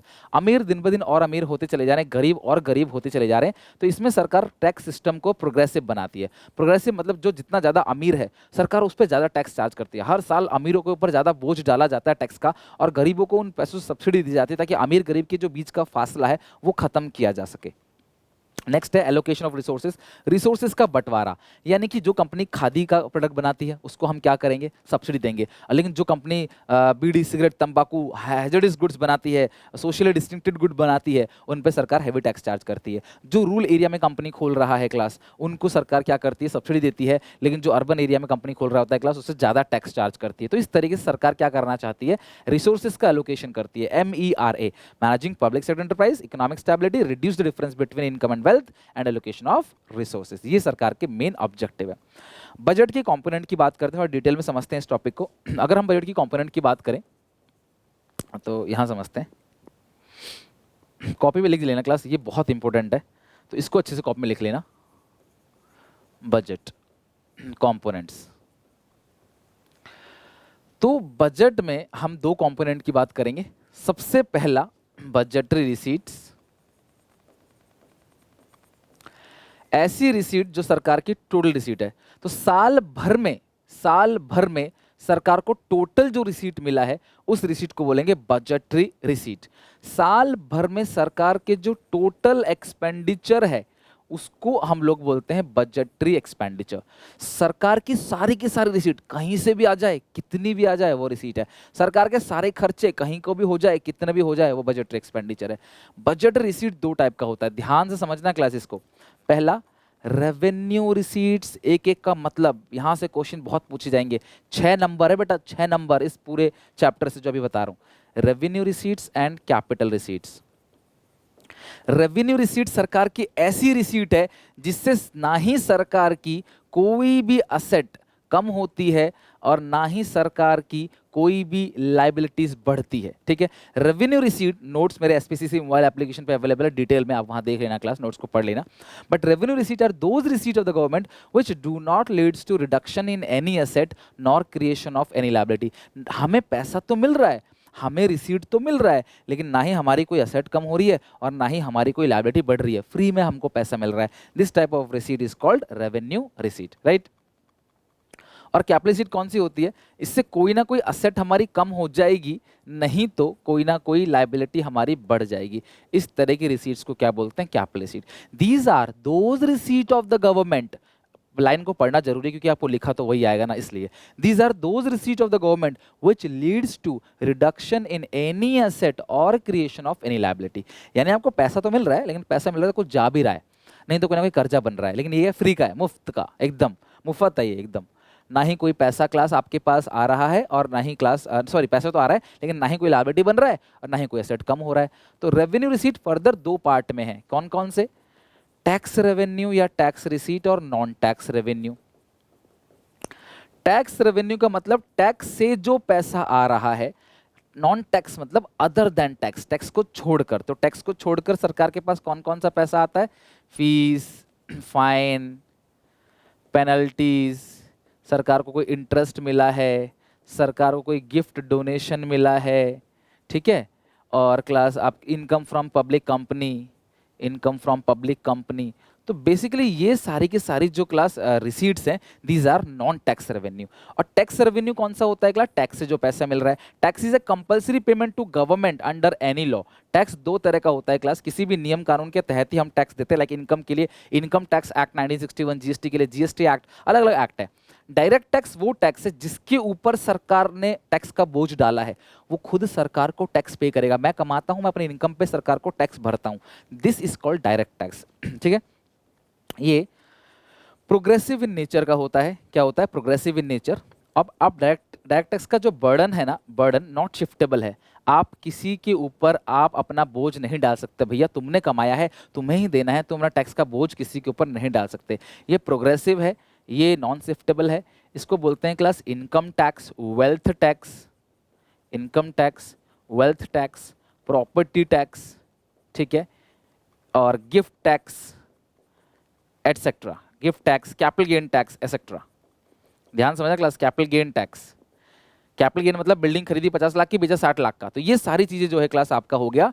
और अच्छा एक टैक्स और लिख लो class, corporate tax, corporate tax. तो ये सारी की सारी चीजें क्या हो गई आपकी? Direct tax. तो क्वेश्चन कुछ भी पूछ सकता है, कौन सा डायरेक्ट है, कौन सा डायरेक्ट नहीं है, एक कॉम्बिनेशन दे देगा, पहचानो ये सारे में से कौन सा कौन सा कॉम्बिनेशन डायरेक्ट का है, कौन सा कॉम्बिनेशन कौन सा पेयर इनडायरेक्ट का है, कौन सा प्रोग्रेसिव होता है, किसका बर्डन शिफ्ट नहीं किया जा सकता, कौन, ये सब चीजें क्लास ध्यान रखना क्लास आती है डायरेक्ट टैक्स के ऊपर। आई नो आप ये लिख रहे हो पूरा का पूरा, okay. Next, indirect tax regressive, सबके लिए सेम। अब मानी जाएंगे बर्गर खरीदने तो उनको भी 100 रुपए का पड़ेगा, मैं जाऊंगा बर्गर खरीदने तो मुझे भी 100 का पड़ेगा, सबके लिए सेम है, ठीक है। रिग्रेसिव यानी सबके लिए क्या होता है क्लास? सेम है। जो बर्डन है इसका, ये शिफ्टेबल। ये दुकानदार क्या करता है, दुकानदार के ऊपर सरकार टैक्स चार्ज करती है, सरकार उसको बिल में जोड़ के आपसे वसूल लेता है, दिस इज कॉल्ड, उन्होंने अपना बोझ किसके ऊपर डाल दिया? आपके ऊपर डाल दिया। यानी कि इसका जो बर्डन है वो क्लास क्या होता है? प्रोग्रेसिव का शिफ्टेबल होता है। इसका एग्जाम्पल क्या होता है? Basically GST and custom duty. आप ध्यान रखना, जीएसटी और कस्टम ड्यूटी, बड़ा गिफ्ट देने में भी टैक्स होता है। अगर आप 50,000 से ऊपर का गिफ्ट देते हो तो सरकार को आपको टैक्स देना पड़ता है। बट गिफ्ट टैक्स को पेपर टैक्स भी कहते हैं। पेपर टैक्स इसलिए बोलते हैं क्योंकि क्लास रियल में ना ये टैक्स बहुत ही कम होता है, जो पता चल पाता है, डिस्क्लोज नहीं हो पाता। सरकार ने बहुत सारे इसके अंदर एक्सेप्शन रख रखा है। जैसे कोई शादी ब्याह में बाप अपनी बेटी को दे रहा है गिफ्ट, जिसे दहेज बोलते हैं, ऑब्वियस है, तो वो गिफ्ट बोलते हैं उसको, कहते हैं ये गिफ्ट दे रहा है तो हम इसे काउंट नहीं करेंगे। और ऐसे और भी बहुत सारे गिफ्ट को काउंट नहीं करते। तो सरकार के पास कुछ खास कमाई नहीं आती गिफ्ट टैक्स से, बस नाम है, आप याद कर लो, पेपर में पूछ सकता है। तो ये हो गया क्लास पूरा का पूरा हिसाब किताब, डायरेक्ट टैक्स, इनडायरेक्ट टैक्स के बारे में पूरी नॉलेज। तो यहाँ से एमसीक्यू पूछा जा सकता है। लगभग 8 एमसीक्यू हैं इस चैप्टर से, 6 नंबर का चैप्टर है। तो आई होप आप इसे अच्छे से समझ रहे हो, राइट? समझ आ रहा है तो वीडियो को लाइक जरूर कर देना क्लास, बस इतना जरूर मेहरबानी बनाए रखना। अब आते हैं कैपिटल शीट पे। कैपिटल शीट के अंदर क्लास 3 चीजें आती हैं शॉर्ट में अगर मैं बताऊं। Recovery of loan, disinvestment borrowings, recovery of loan, disinvestments and borrowings, ठीक है, बोरोइंग। अच्छा, इसमें ये जो नॉन टैक्स है ना, फीस फाइनल पेनल्टी, इस किट भी आता है ESCHEAT, या कोई स्पेशल असेसमेंट, कोई टैक्स आपको मिल गया, कोई आप काम करा रहे हो अपने एरिया के आसपास, उस पर कोई खर्चा, उस पर आपको अगर सरकार को टैक्स देना पड़ा, वो सब चीज़ें। इस किट का मतलब क्या है? कोई ऐसा इंसान जिसके पास बहुत प्रॉपर्टी, उसकी डेथ हो जाए, उसका कोई वारिस नहीं है, तो स्टेट गवर्नमेंट उसका वो सारी प्रॉपर्टी ले लेती है। This is called skit, okay. अच्छा, तो रेवेन्यू रिसीट क्लियर हो गया। अब आते हैं कैपिटल शीट पे। इससे कोई ना कोई असेट जरूर कम हो जाएगा सरकार का, लाइक रिकवरी ऑफ लोन। अगर आपने किसी को लोन दिया था तो वो आपका असेट था, रिकवर करोगे तो कम हो जाएगा। इन्वेस्टमेंट को बेचना ही डिसइन्वेस्टमेंट या PSU डिसइन्वेस्टमेंट कहते हैं। इसे कहते हैं पब्लिक सेक्टर अंडरटेकिंग। सरकार जब अपनी कंपनी को बेचती है, एक शेयर बेचती है, एक परसेंटेज बेचती है उसका, उसे बोलते हैं डिसइन्वेस्टमेंट। मान लो सरकार के पास कोई कंपनी है, उसका 40% सरकार के पास है, सरकार ने 10% शेयर बेच दिया उसका, दिस इज कॉल्ड डिसइन्वेस्टमेंट। और डिसइन्वेस्टमेंट से भी सरकार के एसेट्स कम हो जाती हैं। लेकिन बोरोइंग्स, उधार अगर लेंगे, सरकार अगर उधार लेगी तो पैसा तो आ रहा है, लेकिन पैसा आने के साथ साथ लायबिलिटी भी बन रही है, इसलिए इसे क्या बोलते हैं क्लास? कैपिटल रिसीट बोलते हैं, ठीक है। तो देखो क्लास, मैंने क्लासिफिकेशन कितने अच्छे से आपको समझाया। आई होप आप लोगों ने अच्छे से कॉपी में वीडियो पॉज कर करके लिख लिया होगा। अब आते हैं बजटरी एक्सपेंडिचर के। बजटरी एक्सपेंडिचर भी 2 टाइप का होता है class, revenue expenditure and capital expenditure. ऐसे खर्चे, सरकार के ऐसे खर्चे जिससे ना ही कोई असेट बने और ना ही कोई लायबिलिटी कम हो। सरकार के ऐसे खर्चे जिससे ना ही सरकार की कोई असेट बन रही है, ना ही कोई लायबिलिटी कम हो रही है। सरकार फ्री में खर्चा कर रही है यार, फ्री में खर्चा कर रही है। कैसे? Subsidies, interest, government employ salary, government employ salary, ये सब एक्सपेंस है, लायबिलिटी कम नहीं हो रही इससे, ठीक है। गवर्नमेंट एम्प्लॉय सैलरी हो गया, डोनेशन गिफ्ट चैरिटी हो गया, डोनेशन गिफ्ट चैरिटी, ठीक है। और expense on ration shop, ration की दुकान पे जो राशन डिस्ट्रीब्यूशन होता है, यानी कि पब्लिक डिस्ट्रीब्यूशन सिस्टम, PDS बोलते हैं इसको, पब्लिक डिस्ट्रीब्यूशन सिस्टम। उनमें कोविड वैक्सीनेशन, कोविड के वैक्सीनेशन पे जो खर्चा हो रहा है, इन सब में फ्री राशन बांटा जा रहा है कुछ दिन के लिए, सब खर्चा जो हो रहा है सरकार का, दीज आर रेवेन्यू एक्सपेंडिचर। ना ही सरकार की कोई लाइबिलिटी कम हो रही है और ना ही सरकार की कोई क्लास असेट बढ़ रही है, पैसा बस आ रहा है, सॉरी खर्च तो हो रहा है, पैसा जा रहा है, लेकिन कोई लाइबिलिटी सरकार की क्लास कम नहीं हो रही, ना ही कोई असेट सरकार का बढ़ रहा है, उसे बोलते हैं revenue expenditure. Next is capital expenditure. Next is capital expenditure. ये सरकार की वो एक्सपेंडिचर है क्लास कैपिटल एक्सपेंडिचर जिससे सरकार की कोई ना कोई असेट बढ़ जाएगा, नहीं तो कोई ना कोई लायबिलिटी कम हो जाएगा। मतलब ये जितने भी खर्चे हैं इससे कुछ तो सरकार के पास आएगा, या कोई कर्जा कम हो जाएगा। जैसे रीपेमेंट ऑफ लोन, सरकार, बड़ा एग्जाम्पल बहुत इंपॉर्टेंट है, एग्जाम्पल देके पूछेगा आपसे, असर्शन रीजन में पूछेगा, ये इसलिए इसके अंदर आता है, रीजन ये है, ये रेवेन्यू रिसीट होता है, रीजन ये है, ये कैपिटल रिसीट होता है, रीजन ये है, इस तरीके से। ठीक है, रीपेमेंट ऑफ लोन, अगर आपने किसी से लोन ले रखा है और आप उस लोन की रीपेमेंट करते हो तो इससे लायबिलिटी क्या होता है, कम हो जाता है, इसीलिए ये कैपिटल एक्सपेंडिचर है। पहले देखना है रिसीट है या एक्सपेंडिचर है। रीपेमेंट ऑफ लोन, लोन की पेमेंट कर दी, एक्सपेंडिचर है, और लायबिलिटी कम हो गई तो कैपिटल, लायबिलिटी कम नहीं होती, सब्सिडी इंटरेस्ट होता तो रेवेन्यू होता। इसके अलावा बिल्डिंग खरीदना,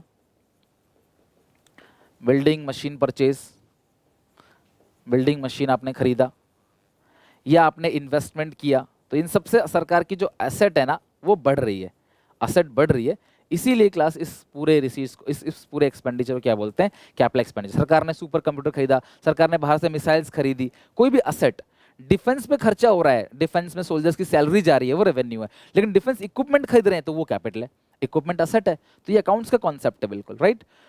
तो ये था क्लास आपका पूरा का पूरा class classification of receipts and expenditure. So ये वाला टॉपिक हमारा हो गया कंपोनेंट्स ऑफ बजट का। अब अगर मान लो रिसीट सरकार की ज़्यादा हो जाए, टोटल रिसीट ज़्यादा हो जाए टोटल एक्सपेंडिचर से, तो उसे बोलते हैं surplus budget. Total receipt total expenditure के बराबर हो जाए उसे बोलते हैं इक्विलिब्रियम बजट, और अगर टोटल एक्सपेंडिचर ज़्यादा हो जाए टोटल रिसीट से तो उसे बोलते हैं डेफिसिट बजट। तो तीन टाइप के बजट होते हैं, सरप्लस बजट, इक्विलिब्रियम बजट और डेफिसिट बजट। ध्यान रखना, तीन टाइप के बजट होते हैं, जहां रिसीट ज़्यादा सरप्लस, जहां पेमेंट ज़्यादा डेफिसिट, और जहां दोनों बराबर इक्विलिब्रियम। और एक बात ध्यान रखना, अगर कंट्री में इन्फ्लेशन है, महंगाई है, लोग ज़्यादा डिमांड कर रहे हैं तो सरकार टैक्स ज़्यादा वसूलेगी ताकि वो डिमांड कम करे, यानी कि इन्फ्लेशन में सरकार बनाती है सरप्लस बजट, और डिफ्लेशन अगर कंट्री के अंदर मंदी है तो बनाती है डेफिसिट बजट। और ये बजट का कौन सा ऑब्जेक्टिव कहता है, कमेंट करके बताओ। इन्फ्लेशन में सरप्लस बजट बनाना और डिफ्लेशन में डेफिसिट बजट बनाना, ये बजट का कौन सा ऑब्जेक्टिव है क्लास, इकोनॉमिक स्टेबिलिटी। ध्यान रखना कौन सा ऑब्जेक्टिव है, इकोनॉमिक स्टेबिलिटी, राइट। नेक्स्ट, अब जो डेफिसिट है, मैंने आपसे कहा था ना बजट में डेफिसिट बजट है, तो जो डेफिसिट है उसमें सबसे पहला डेफिसिट है बजटरी डेफिसिट। जो सबसे पहला डेफिसिट है वो क्या है क्लास, बजटरी डेफिसिट। फॉर्मल लिखो क्लास, चार तरह के डेफिसिट की बात करूंगा। सबसे पहला है बजटरी डेफिसिट, जिसका formula total expenditure minus total receipt. दूसरा है रेवेन्यू डेफिसिट, आप फॉर्मूला याद रखना क्लास सारी, और एक फॉर्मूला आप याद रखना, लिख लो कॉपी में, revenue receipt plus capital receipt is equal to total receipt, revenue expenditure plus capital expenditure is equal to total expenditure, tax receipt plus non tax receipt is equal to total revenue receipts, revenue deficit is equal to revenue expenditure minus revenue receipt. तीसरा है fiscal deficit. देखो पूरी economics आपके मुंह पे होगी अच्छे से, अगर आप क्लास को अच्छे से लर्न भी कर ले तो सुबह टारगेट बनाओ, आज रात को पूरा खत्म करो अच्छे से माइक्रो मैक्रो सॉरी, और कल मॉर्निंग में इसको एक बार घूम घूम के याद भी कर लेना, ठीक है। फिर मैं एमसीक्यू लेके आऊंगा, और इवन चैप्टर वाइज एमसीक्यू है मेरी प्लेलिस्ट में, उसको भी आपने खत्म करना है। आज की रात लीड ले लो क्लास की, एक ही दिन की छुट्टी है बस कल की। फिस्कल डेफिसिट क्या होता है, टोटल एक्सपेंडिचर में से रेवेन्यू रिसीट घटाएंगे और कैपिटल रिसीट भी घटा देंगे, लेकिन बेटा कैपिटल रिसीट के अंदर तीन कंपोनेंट होते हैं, recovery of loan, disinvestment and borrowings. तो यहाँ पे मैं एक चीज नहीं लूंगा, दिस इज कॉल्ड बोरोइंग्स। अगर recovery of loan, investment, borrowings में से एक चीज छोड़ देंगे तो कुल मिला के टोटल एक्सपेंडिचर में से रेवेन्यू रिसीट घटा देंगे और कैपिटल रिसीट को भी घटा देंगे, लेकिन एक्सक्लूडिंग बोरोइंग्स, तो ये आपका फिस्कल डेफिसिट आ जाएगा। या आप इसे ऐसे कह सकते हो, total expenditure minus revenue receipt minus recovery of loan और माइनस डिसइन्वेस्टमेंट्स, ठीक है बेटा। एक बात और, ये यहाँ पे ठीक है, ये लाइन यहीं तक है, बस ये लाइन यहाँ तक है। एक बात और, पेपर में तुमको ये पूछ सकता है कि इससे आपको वो पूछ सकता है, मतलब कि एक क्वेश्चन पूछ सकता है डीआई का, डाटा इंटरप्रिटेशन का, कि ये कितना बढ़ रहा है कितना घट रहा है, जो सीबीएसई के सिलेबस में था। हालांकि वो क्वेश्चन थोड़ा सा मिस प्रिंट था इसकी वजह से, लेकिन वो भी पूछा जा सकता है। और एक फॉर्मूला होता है क्लास, अगर बजटरी डेफिसिट दे रखा है तो और आपको पता ना फिस्कल डेफिसिट को ही हम क्या कहते हैं, borrowings made by the government. Fiscal deficit को ही क्या कहते हैं, बोरोइंग्स, राइट।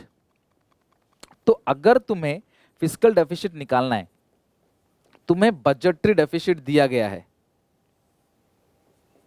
तुम्हें बजटरी डेफिसिट दिया गया है, तो तुम बजटरी डेफिसिट के अंदर ऐड करोगे बोरोइंग्स एंड अदर लाइबिलिटी।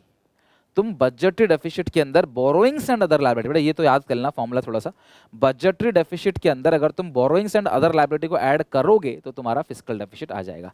चौथा और आखिरी है प्राइमरी डेफिसिट। बेटा फिस्कल डेफिसिट निकालना जरूरी है प्राइमरी डेफिसिट के लिए, क्योंकि अगर मैं फिस्कल डेफिसिट में से इंटरेस्ट को माइनस कर दूंगा तो क्लास आ जाएगा मेरा प्राइमरी डेफिसिट। लो पूरा का पूरा फॉर्मूला क्लास आराम से इसे लिख लो, जल्दी से लिखो।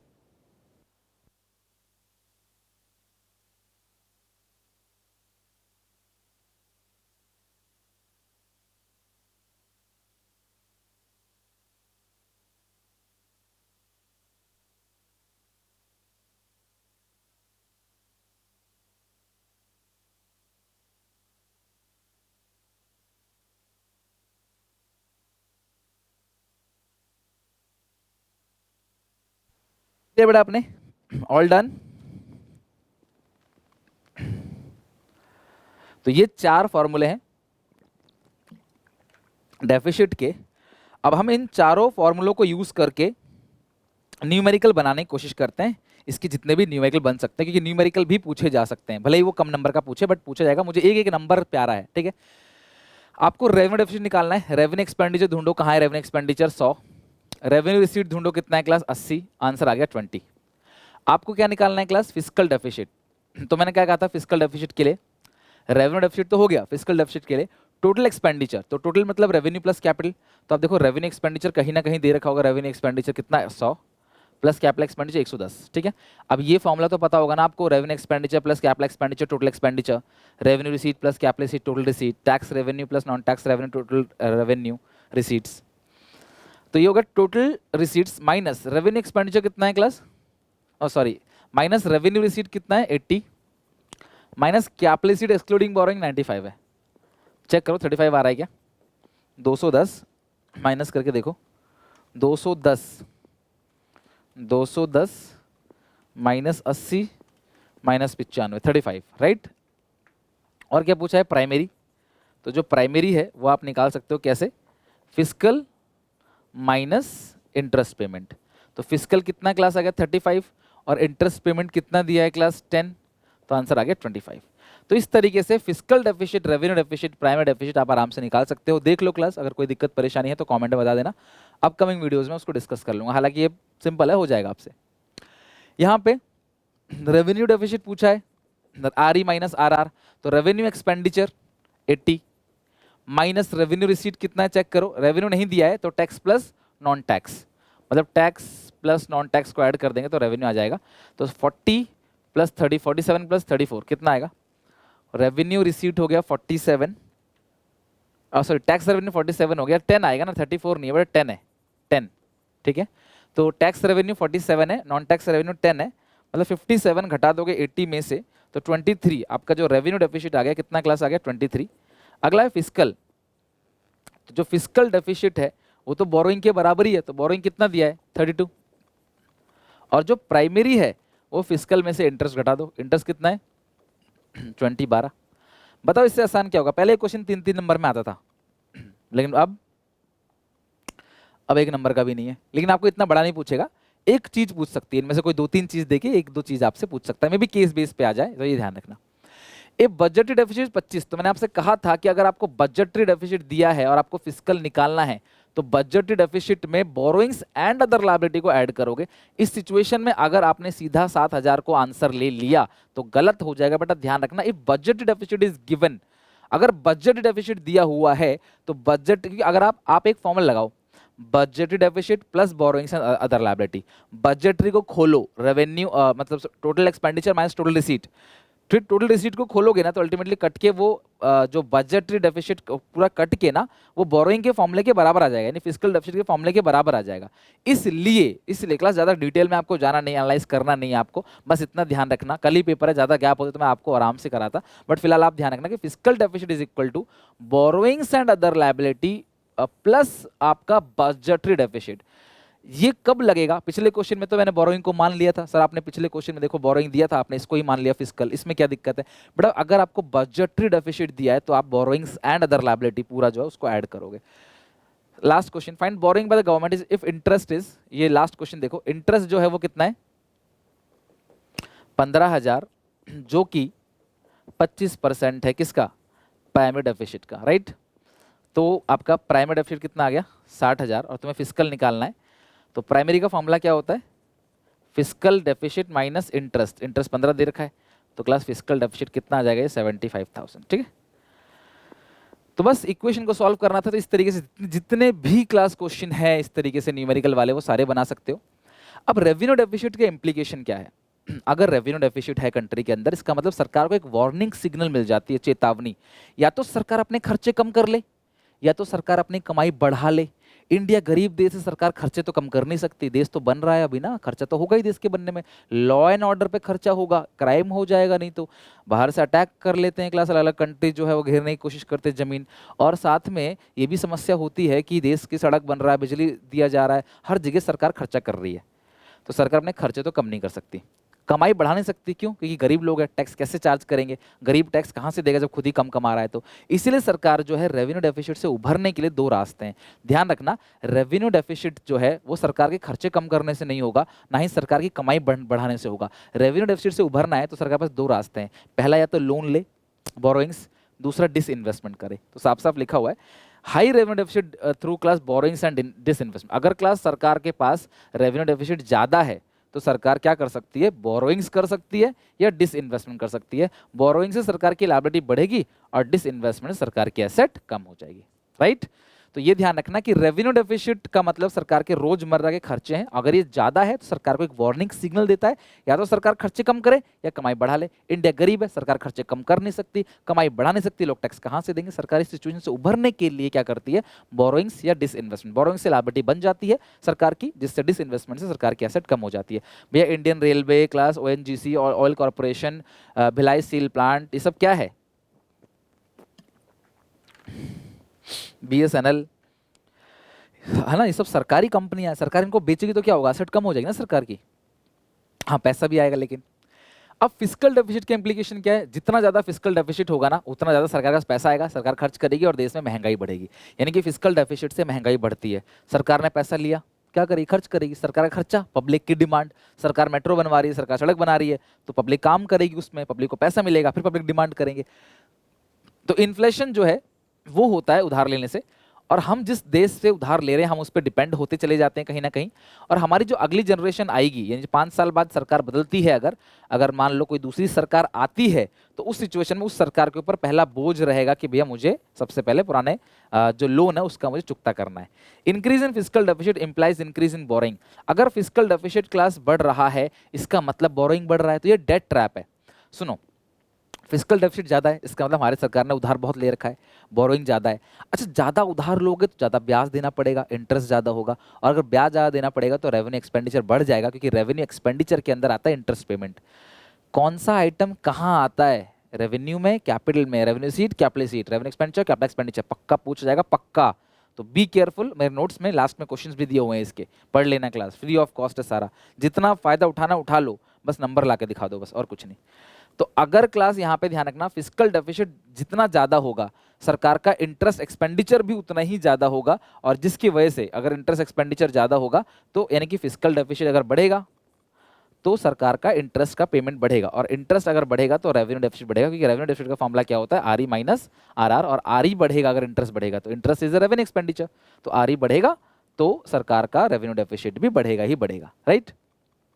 चलो अब हम आते हैं क्लास में नेक्स्ट टॉपिक पे, which is foreign exchange rate. हमारे 2 चैप्टर रह गए हैं क्लास छोटे छोटे, एक है फॉरेन एक्सचेंज रेट और दूसरा है बैलेंस ऑफ पेमेंट, और इसके साथ हमारा मैक्रो पूरा खत्म। आई होप आप शुरू से टिके हुए हो एंड तक, राइट? आते हैं फॉरेन एक्सचेंज रेट पे। कोई भी फॉरेन करेंसी को अगर मैं खरीदता हूं तो उस फॉरेन करेंसी को खरीदने में मुझे अपनी करेंसी में पेमेंट करनी पड़ेगी, मुझे रुपए में पेमेंट करनी पड़ेगी। तो मैं कितने रुपए दूं ताकि मैं उनका एक यूनिट खरीद सकूं, इस रेट को बोलते हैं फॉरेन एक्सचेंज रेट। कुल मिलाकर डॉलर का भाव जो है 75 रुपए चल रहा है या 73-74 रुपए चल रहा है, इस रेट को हम लोग क्या बोलते हैं, foreign exchange rate. It is the rate in which 1 unit of foreign currency can be purchased through the number of units in domestic currency, or it is the price paid in domestic currency in order to get 1 unit of foreign currency। मुझे एक pen 50 रुपए का पड़ता है, इस 50 रुपए का भाव को ही एक्सचेंज रेट बोलते हैं। पेन को हटा के डॉलर कर दो, $1 50 रुपए का, डॉलर का भाव 50, यानी कि एक्सचेंज रेट आ गया $1 इज इक्वल टू 50 रुपीज। तो ये डेफिनेशन वही लिखी हुई है क्लास यहाँ पे।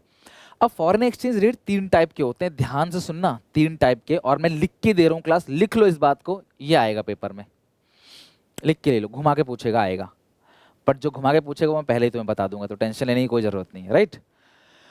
Types of exchange rate 3 type के हैं। सबसे पहला फिक्स्ड एक्सचेंज रेट सिस्टम। वो एक्सचेंज रेट सिस्टम है जहां पे एक्सचेंज रेट को कौन फिक्स करता है, गवर्नमेंट, सरकार कहती है जी हमारा तो आप $1 लोगे, जैसे दिनार है, कुवैत का दिनार आई थिंक 280-270 रुपए के आसपास का है, मतलब इसके आसपास है, बहुत महंगा है, दिनार सबसे महंगा है समझ लो।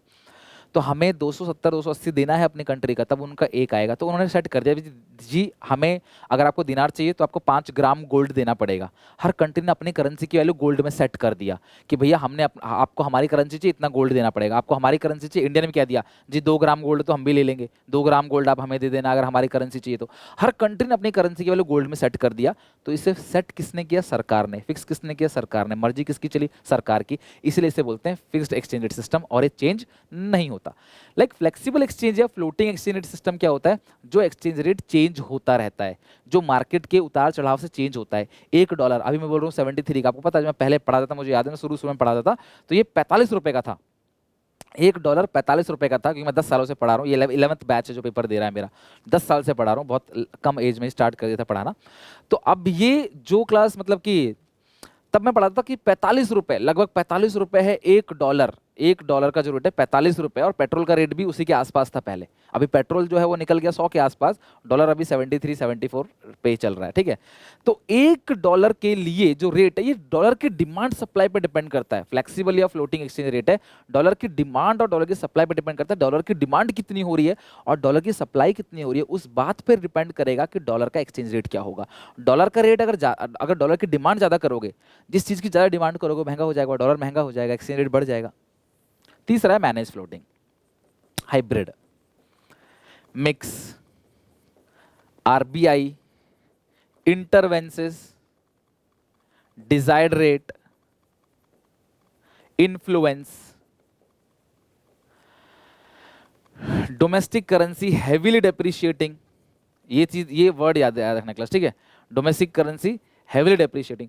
अगर डोमेस्टिक करेंसी बहुत ज्यादा डेप्रिशिएट होती चली जा रही है, वैल्यू बढ़ रहा है $1 50 का, 60 का, 70 का, 80 का, तो उस सिचुएशन में आरबीआई अपने भंडार में से डॉलर को निकाल के देश में ले आती है, ताकि लोग डॉलर की डिमांड ज्यादा ना करे और एक्सचेंज रेट मिनिमम रहे, लिमिट के अंदर रहे। एग्जाम्पल दे रहा हूँ, आप मान लो मोमोज खाते हो, आपको अच्छा लगता है मोमोज खाना, आप बाहर से मोमोज खा रहे हो, रोज खा रहे हो, रोज मोमोज खा रहे हो, या रोज नूडल्स खा रहे हो, रोज ब्रेड बर्गर खा रहे हो। तो आप जब बाहर से इतना खा रहे हो तो आप बाहर वाला रेट बढ़ा रहा है, महंगा हो गया, मोमोज महंगा हो गया, 50 60 70 80 100 रुपए प्लेट हो गया। तो आपके घर में क्या बोलेगी मम्मी, यार देखो बेटा तुम बाहर से क्यों खा रहे हो, मैं घर पे बना देती हूँ, तुम घर खा लेना। हालांकि ऐसा बोलेगी नहीं, मम्मी तो मारेगी कि क्यों खा रहे हो, लेकिन फिर भी मैं अज्यूम कर लेता हूँ। तो ये जो मम्मी है इस टाइम पे आरबीआई है, तो आरबीआई क्या बोलता है जो लोगों से, यार तुम मोमोज होगा $1, तुम बाहर से डॉलर मत खरीदो, तुम बाहर से डॉलर महंगा हो रहा है, तुम डिमांड कर रहे हो, खरीदो, दुकानदार बढ़ा जा रहा है, तुम बाहर से मत खरीदो, तुम्हें कितना चाहिए हम दे रहे हैं। तो आरबीआई कहता है तुम बाहर से क्यों महंगा डॉलर ले रहे हो, हम दे रहे हैं आपको सस्ते डॉलर, तो अब हम बाहर से क्यों लेंगे। अब मैं गया बाहर मोमोज खाने, दुकानदार ने बोला 70 रुपये, बोलूँगा यार 60 में तो मम्मी दे रही है, 60 में तो मम्मी मुझे बना के दे रही है, तो मैं तुम्हें 70 में क्यों खरीदूं। तो उससे कम देते हो तो बोलो। तो इस चीज़ से क्या होगा, एक्सचेंज रेट लिमिट में रहेगा। अब वो मोमोज वाला रेट नहीं बढ़ाएगा, पता है यार लोग अब तो डिमांड नहीं कर रहे। तो इसीलिए जब डोमेस्टिक करेंसी बहुत ज़्यादा डेप्रिशिएट होती चली जाती है तो आरबीआई सप्लाई को बढ़ा देता है अपनी तरफ से फॉरेन करेंसी की। और आपको पता है, आज ही बताया, RBI is the custodian of foreign exchange reserve. तो आरबीआई फॉरेन एक्सचेंज रिजर्व का कस्टोडियन है, अपने पास फॉरेन एक्सचेंज रिजर्व रखता है। और इवन आरबीआई 2 बैंकों के बीच का जो डिस्प्यूट सेटलमेंट है वो भी सुलझाता है, कोई क्लास लेन देन अगर है वो भी सुलझाता है, ठीक है। तो इस सिचुएशन में आरबीआई क्या करता है, इसे बोलते हैं मैनेज फ्लोटिंग। तो फिक्स एक्सचेंज रेट में गोल्ड स्टैंडर्ड सिस्टम के अंदर क्या होता है, हर कंट्री अपनी करेंसी की वैल्यू किस में रखती है, गोल्ड में। तो gold standard system of exchange को हम लोग mint par value of exchange या मिंट पैरिटी कहते हैं। क्या कहते हैं class, mint par value of exchange या मिंट पैरिटी। और जो Bretton Woods system of exchange होता है, यहाँ पे यूएस डॉलर कॉमन यूनिट होता है। अगर तुम्हें किसी भी कंट्री की करेंसी चाहिए तो तुम्हें डॉलर में डॉलर पहले खरीदना पड़ेगा, पहले डॉलर खरीदो फिर डॉलर से कुछ और खरीदो। This is called class Bretton Woods system of exchange. इसे adjustable peg system of exchange या adjustable peg system of exchange कहते हैं या पेगिंग कहते हैं। लेकिन जो गोल्ड है, देखो सुनो मेरी बात, फिक्स एक्सचेंज रेट सिस्टम में हर कंट्री अपनी करेंसी की वैल्यू फिक्स करती है। अगर ये गोल्ड में है फिक्स करती है तो gold standard system of exchange, अगर ये डॉलर में सेट करती है तो उसे बोलते हैं Bretton Woods system of exchange. Bretton Woods system of exchange को adjustable peg system of exchange बोलते हैं और gold standard system of exchange को मिंट पार वैल्यू या मिंट पैरिटी बोलते हैं। इससे ज्यादा नहीं आया क्लास, इतना ही ध्यान रखना है इसमें। फ्लेक्सिबल में रेट कौन डिटरमाइन करता है, मार्केट फोर्स। मार्केट में होने वाली डिमांड, मार्केट में होने वाली सप्लाई। मार्केट फोर्स का मतलब क्या होता है क्लास, मार्केट में होने वाली डिमांड और supply.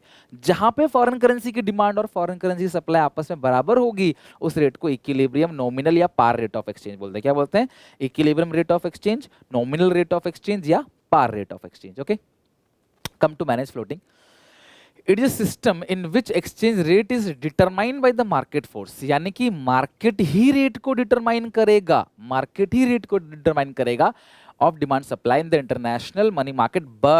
But when domestic currency is heavily depreciating, जब डोमेस्टिक करेंसी बहुत ज्यादा डेप्रिशिएट हो जाएगा, then the Reserve Bank of India intervenes to place some influence on exchange rate। तो ये लाइन ही लिखी रही कहानी आपको। सीबीएसई के सैंपल पेपर में क्या था, दो लोग डिस्कस कर रहे थे, इन्हीं बात को डिस्कस कर रहे थे। बताओ किसके बारे में डिस्कस कर रहे हैं, किसके बारे में कर रहे हैं, इसी के बारे में, मैनेज फ्लोटिंग के लिए। तो क्लास वो लिमिट्स के अंदर रहे इसलिए आरबीआई सप्लाई बढ़ा देती है, इससे डर्टी फ्लोटिंग भी बोलते हैं। क्या बोलते हैं, dirty floating. Here RBI sell foreign exchange in international money market. RBI international money market में चीजों को बेच रहा है so that the supply of foreign exchange is limited. तो यहाँ पे क्लास जो सप्लाई ऑफ फॉरेन एक्सचेंज है वो लिमिटेड, इसे हाइब्रिड रेट ऑफ एक्सचेंज भी कहते हैं क्योंकि ये मिक्स है फिक्स्ड और फ्लेक्सिबल का, राइट। अच्छा, अब जरा आप मुझे बताओ कि फॉरेन करेंसी की डिमांड, जो फॉरेन करेंसी है उसकी डिमांड हम क्यों करते हैं। Why foreign exchange is demanded, हमें फॉरेन करेंसी क्यों चाहिए, क्यों चाहिए। और हम डिमांड कर रहे हैं मतलब फॉरेन करेंसी देश से बाहर जाएगा। ध्यान रखना, मैं डिमांड कर रहा हूं फॉरेन करेंसी की, फॉरेन करेंसी देश से बाहर जाएगा। कब कब क्लास देश से बाहर जाएगा, सोर्सेस क्या क्या हैं, जब हम सामान खरीदेंगे तब, जब हम बाहर प्रॉपर्टी खरीदेंगे तब, अगर हम बाहर किसी लोन का ब्याज भर रहे हैं तो हम उनकी करेंसी में देंगे, बाहर किसी कंट्री में कोई गिफ्ट डोनेशन चैरिटी अगर हम भेज रहे हैं, अमेरिका को मान लो कोई गिफ्ट डोनेशन चैरिटी भेज रहे हैं तो हमारे फॉरेन करेंसी चाहिए। Foreign currency also needed to foreign tour, अगर मुझे विदेश में घूमना है, विदेशी यात्रा करनी है तो भी मुझे उस कंट्री की फॉरेन करेंसी चाहिए होगी जिस कंट्री में मैं घूमना चाहता हूँ, ठीक है। और ध्यान रखना कि फॉरेन करेंसी की जो डिमांड है, ये डिमांड डायग्राम है। यहाँ प्राइस आता था, अब आएगा फॉरेन एक्सचेंज रेट। यहाँ डिमांड आता था क्लास किसका, सामान का, अब आएगा demand for foreign exchange.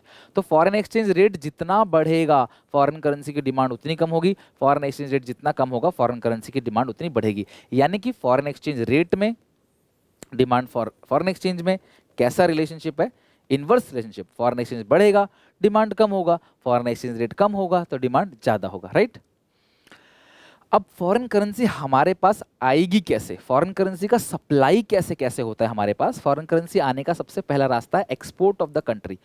Export का मतलब होता है सेल। तो जब मैं इंडिया से बाहर सामान बेचूंगा तो इसको हम लोग क्या बोलते हैं क्लास, एक्सपोर्ट।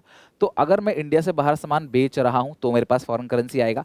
अगर बाहर कंट्री के लोग इंडिया में इन्वेस्ट कर रहे हैं, एफडीआई, तो आएगा फॉरेन करेंसी। बाहर से क्लास गिफ्ट डोनेशन चैरिटी अगर मिल गया तो आएगा, और टूरिस्ट अगर हमारे कंट्री में घूमने आएंगे तो आएगा। मतलब बिल्कुल उसका उल्टा है। तो इन सारी सिचुएशन में फॉरेन करेंसी हमारे पास आता है। सप्लाई का डायग्राम कुछ इस तरीके से बनेगा। सप्लाई किसका, फॉरेन एक्सचेंज का। तो सप्लाई का, फॉरेन एक्सचेंज रेट का और सप्लाई का जो रिलेशनशिप है वो कैसा रिलेशनशिप, पॉजिटिव रिलेशनशिप। यानी कि फॉरेन एक्सचेंज रेट बढ़ेगा तो फॉरेन करेंसी की सप्लाई बढ़ेगी, फॉरेन एक्सचेंज रेट घटेगा तो फॉरेन करेंसी की सप्लाई घटेगी। और जो class equilibrium rate of exchange होता है ना, इक्विलिब्रियम रेट ऑफ एक्सचेंज, हालांकि बस इतना ही है लेकिन फिर मैं तुम्हें बियॉन्ड पढ़ा रहा हूँ और मैं रिक्वेस्ट भी करूँगा पढ़ के जाना यार, कोई भरोसा नहीं है क्योंकि बाद में रोने से कुछ नहीं होगा। सीबीएसई का कोई भरोसा नहीं। वैसे तो जितना मैंने तुम्हें वन शॉट में पहले कराया कवर उसी के अंदर से होगा, लेकिन फिर भी यहाँ पे एक ही वीडियो के अंदर मैं आपको अच्छे से करा दे रहा हूँ। यहाँ पे क्वांटिटी सप्लाई क्वांटिटी सप्लाई और क्वांटिटी डिमांड, ठीक है, किसका है, फॉरेक्स का।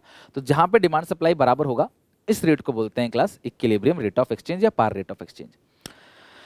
$1 है 50 रुपए का और फिर $1 हो गया 60 रुपए का। तो इस सिचुएशन में हमारे रुपया कमजोर हो गया। For the same amount of dollar हम ज्यादा रुपए दे रहे हैं, दिस इज कॉल्ड डेप्रीशिएशन। इसको हम लोग क्या बोलते हैं, डेप्रीशिएशन ऑफ डोमेस्टिक करेंसी। किसका डेप्रीशिएशन है, हमारा डेप्रीशिएशन है, डेप्रीशिएशन ऑफ डोमेस्टिक करेंसी। लेकिन उनके लिए फायदा है, तो इसी चीज को क्या बोलेंगे, एप्रिसिएशन ऑफ फॉरेन करेंसी। हमारी करेंसी हो रही है डेप्रिशिएट, कमजोर हो रही है ना यार, 60 रुपए देना पड़ रहा है, पहले 50 रुपए देते थे, तो हमारी करेंसी क्या हो रही है, डेप्रिशिएट। इसको बोलते हैं डेप्रिसिएशन ऑफ डोमेस्टिक करेंसी। और ये सेम चीज जो है वो क्या हो गया क्लास, आपका एप्रिसिएशन ऑफ फॉरेन करेंसी। नहीं, हमारी करेंसी हो रही है डेप्रिशिएट और फॉरेन करेंसी क्या हो रही है क्लास, एप्रिशिएट। कोई दिक्कत परेशानी यहां तक। लेकिन उल्टा हो जाए तो 50 का था 40 का हो गया, अब हमारी करेंसी अप्रिशिएट होगी, उनकी करेंसी डेप्रिशिएट हो गई। तो डेप्रिशिएशन का मतलब क्या है, जब फ्लेक्सिबल एक्सचेंज रेट सिस्टम में, किसमें, फ्लेक्सिबल एक्सचेंज रेट सिस्टम में करेंसी की वैल्यू अप एंड डाउन हो जाए तो उसको बोलते हैं क्लास क्या, डेप्रिशिएशन।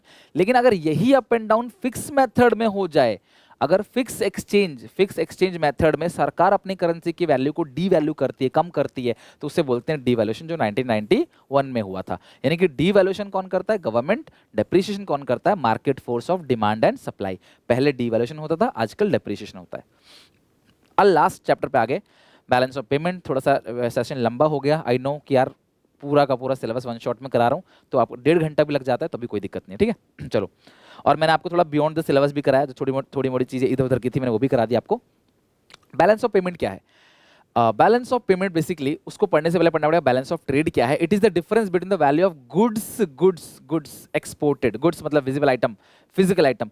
कितने रुपए का सामान इंडिया से पूरे वर्ल्ड में बेचा जा रहा है, कितने रुपए का सामान बाहर से खरीदा जा रहा है, इसका जो डिफरेंस होता है इसको हम लोग क्या बोलते हैं class, balance of trade. BOT is the difference of, किसका लेना है बेटा, किसका, न्यूमेरिकल पूछ सकता है 1 मार्क में। वैल्यू ऑफ गुड्स एक्सपोर्टेड, कौन सा, ओनली गुड्स, और वैल्यू ऑफ गुड्स इंपोर्टेड, कितने रुपए का सामान खरीद रहे हैं और कितने रुपए का सामान हम बेच रहे हैं, इसका जो डिफरेंस है उसे बोलते हैं balance of trade. Surplus BOT जब एक्सपोर्ट ज्यादा होगा इंपोर्ट से, डेफिसिट BOT जब क्लास इंपोर्ट ज्यादा होगा डेफिसिट, और इक्विलिब्रियम में जहां पे एक्सपोर्ट इंपोर्ट दोनों बराबर होगा। लेकिन balance of trade narrow concept है, छोटा कॉन्सेप्ट है, क्योंकि हमें इसमें एक्सपोर्ट इंपोर्ट जो लेते हैं क्लास वो सिर्फ और सिर्फ गुड्स का लेते हैं। लेकिन क्या हम पूरे वर्ल्ड से सिर्फ सामान बेचते हैं, टेंजिबल विजिबल आइटम बेचते खरीदते हैं, नहीं, इंटेंजिबल्स का भी रिलेशनशिप होता है, वो सारा कहाँ रिकॉर्ड होगा, बैलेंस ऑफ पेमेंट में। दोनों जो बैलेंस ऑफ पेमेंट है वो वाइडर कॉन्सेप्ट है, बड़ा है, क्योंकि बैलेंस ऑफ पेमेंट के अंदर ही छोटा सा क्या आता है, बैलेंस ऑफ ट्रेड। जैसे एक फल है और पेड़ है, पेड़ के अंदर तो फल आता है, फल छोटा है, फल है BOT, पेड़ है BOP। और BOP फ्लो कॉन्सेप्ट है, भूलना मत क्लास, कैसा कॉन्सेप्ट है, फ्लो कॉन्सेप्ट है। BOP एक कंट्री ने पूरे वर्ल्ड के साथ जो भी ट्रांजैक्शन किया है, चाहे वो गुड्स का हो, चाहे वो सर्विसेज का हो, चाहे वो यूनिलैटरल ट्रांसफर्स हो, चाहे वो कैपिटल ट्रांसफर हो, डोनेशन हो, चैरिटी हो, कुछ भी एक कंट्री ने पूरे वर्ल्ड से जो भी ट्रांजैक्शन किया है वो सारा का सारा बैलेंस ऑफ पेमेंट में रिकॉर्ड होगा। बैलेंस ऑफ पेमेंट के 2 अकाउंट होते हैं, एक होता है करंट अकाउंट इन BOP, दूसरा होता है कैपिटल अकाउंट इन BOP। कौन से अकाउंट में ये ट्रांजैक्शन आएगा, किस साइड आएगा, it's very very important, must important है, ध्यान समझना। बैलेंस ऑफ पेमेंट का चाहे करंट अकाउंट हो चाहे कैपिटल अकाउंट हो, 2 साइड होता है, डेबिट साइड और क्रेडिट साइड। डेबिट साइड को बोलते हैं माइनस आइटम और क्रेडिट को बोलते हैं प्लस आइटम।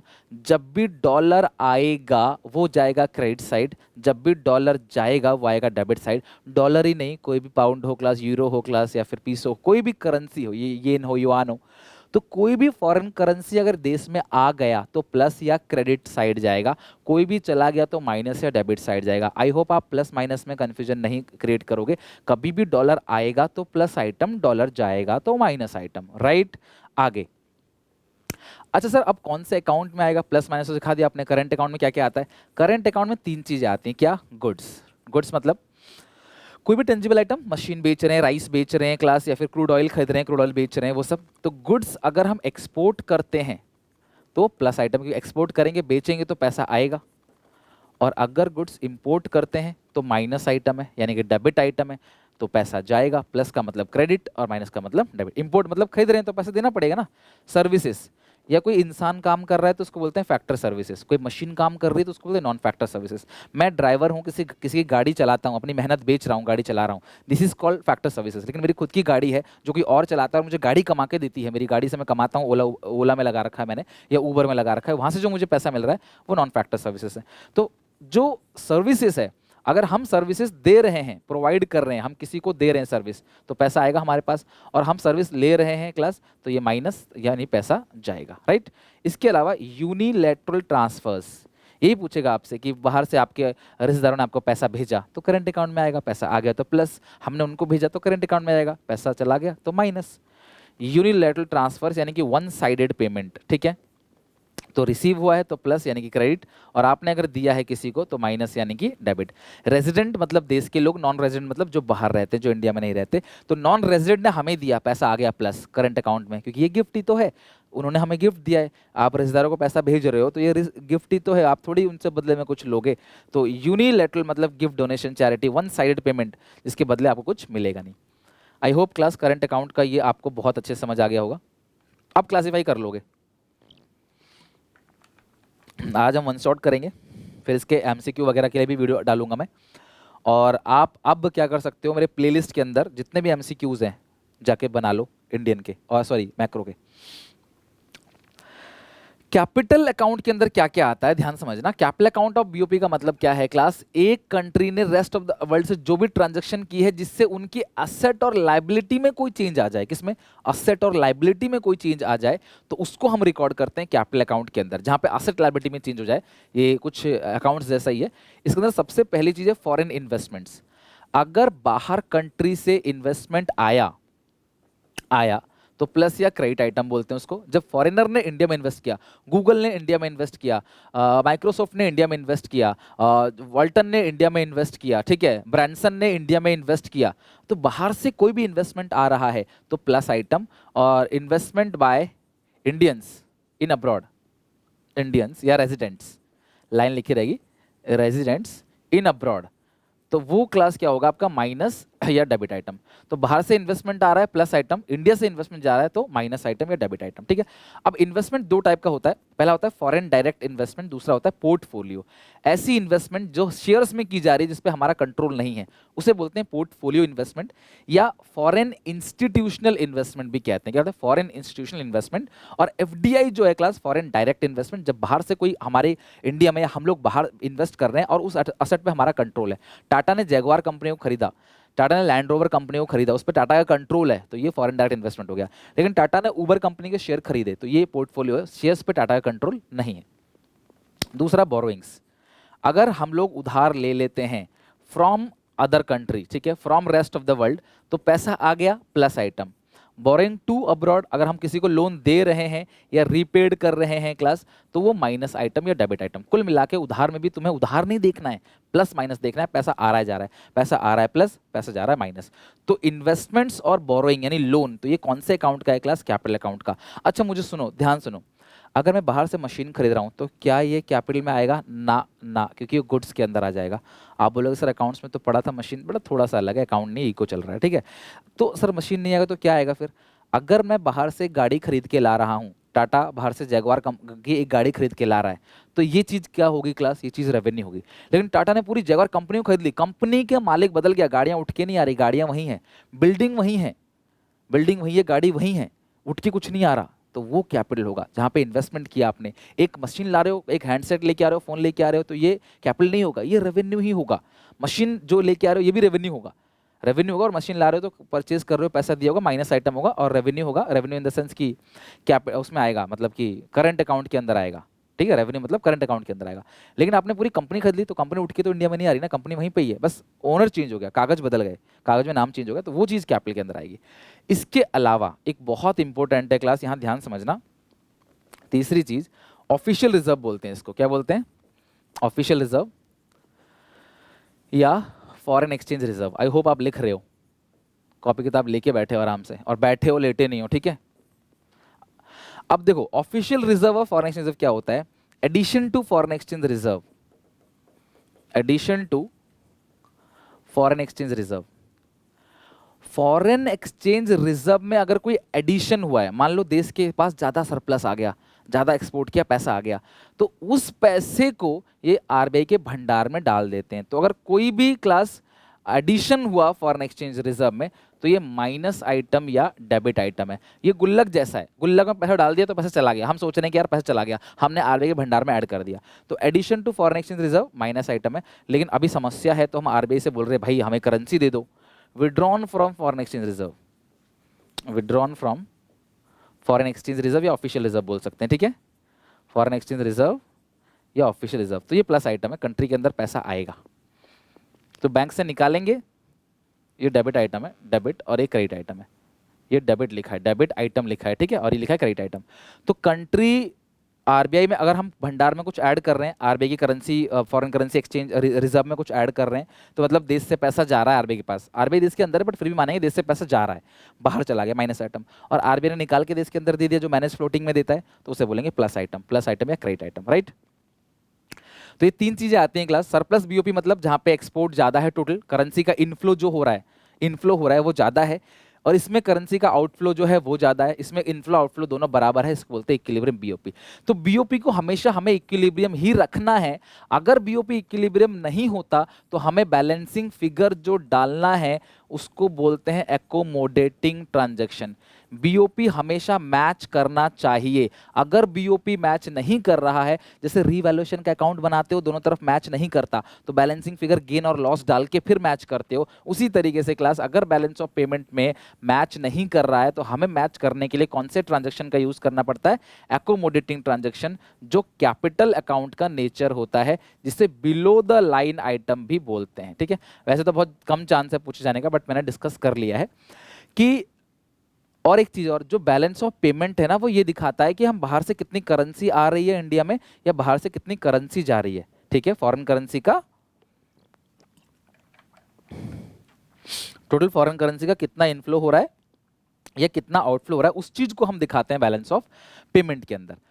तो बैलेंस ऑफ पेमेंट में दो तरह की ट्रांजैक्शंस होती हैं। पहला होता है ऑटोनोमस, दूसरा होता है एकोमोडेटिंग। साल भर जो भी ट्रांजैक्शन मुनाफा कमाने के लिए किया गया है उसे बोलते हैं ऑटोनोमस। लेकिन अगर बीओपी बैलेंस नहीं है, इसको मैच करने के लिए, बैलेंस करने के लिए, सरप्लस डेफिसिट को कवर करने के लिए जो ट्रांजैक्शन करते हैं उसे बोलते हैं एकोमोडेटिंग ट्रांजैक्शन, राइट। तो ये सारी चीजें हैं क्लास। आई होप कि आपने ये सारी चीजें अच्छे से समझ ली होंगी। मैक्रो आपका पूरा रिवीजन हो गया। एक एक स्टूडेंट से रिक्वेस्ट है, एक प्यारा सा कमेंट जरूर करना, अकाउंट्स का पेपर कैसा गया बताओ, पढ़ाए हुए से आया है कि नहीं, बीएससी इसका जो पेपर है क्लास, इसकी कितनी तैयारी है, और मेरे से क्या हेल्प चाहिए, आज का सेशन कैसा लगा, सारी बातें क्लास मुझे बताओ। किस तरीके से हम आगे चलेंगे क्लास, कल का पूरा दिन हमारे पास है, कल की पूरी रात हमारे पास है, कैसे करेंगे प्रिपरेशन, क्या आइडिया है क्लास, शेयर करो थोड़ा सा, और अपने सारे दोस्तों को वीडियो शेयर कर देना। मिलते हैं नेक्स्ट वीडियो में क्लास। इंडियन इकोनॉमी का भी ऐसे ही कंप्लीट वन शॉट चाहते हो तो कमेंट करना, ताकि एक शॉट में आपका पूरा इंडियन इकोनॉमी रिवीजन करा दूं या पार्ट में करा दूं, आप मुझे बताना, जैसा भी आपको अच्छा लगे। आज मैंने यहाँ बहुत टाइम डिवोट किया, वैसे पूरा खत्म किया। Take care, bye bye. But एक बात ध्यान रखना, आप सब लोग जरूर इसका क्लास खुद की नोट्स बना लेना क्लास, और आज रात को पूरा मैक्रो खत्म करके ही सोना, प्रॉमिस करो मैक्रो खत्म करके सोओगे। और इस मैक्रो के प्लेलिस्ट में जितने भी एमसीक्यूज हैं वो सारे एमसीक्यू चैप्टर वाइज बना लोगे। ठीक है, बाय बाय। मिलते हैं नेक्स्ट वीडियो में। इसके नोट्स एसपीसीसी मोबाइल एप्लीकेशन पे फ्री मिलेगा, लिंक डिस्क्रिप्शन बॉक्स में।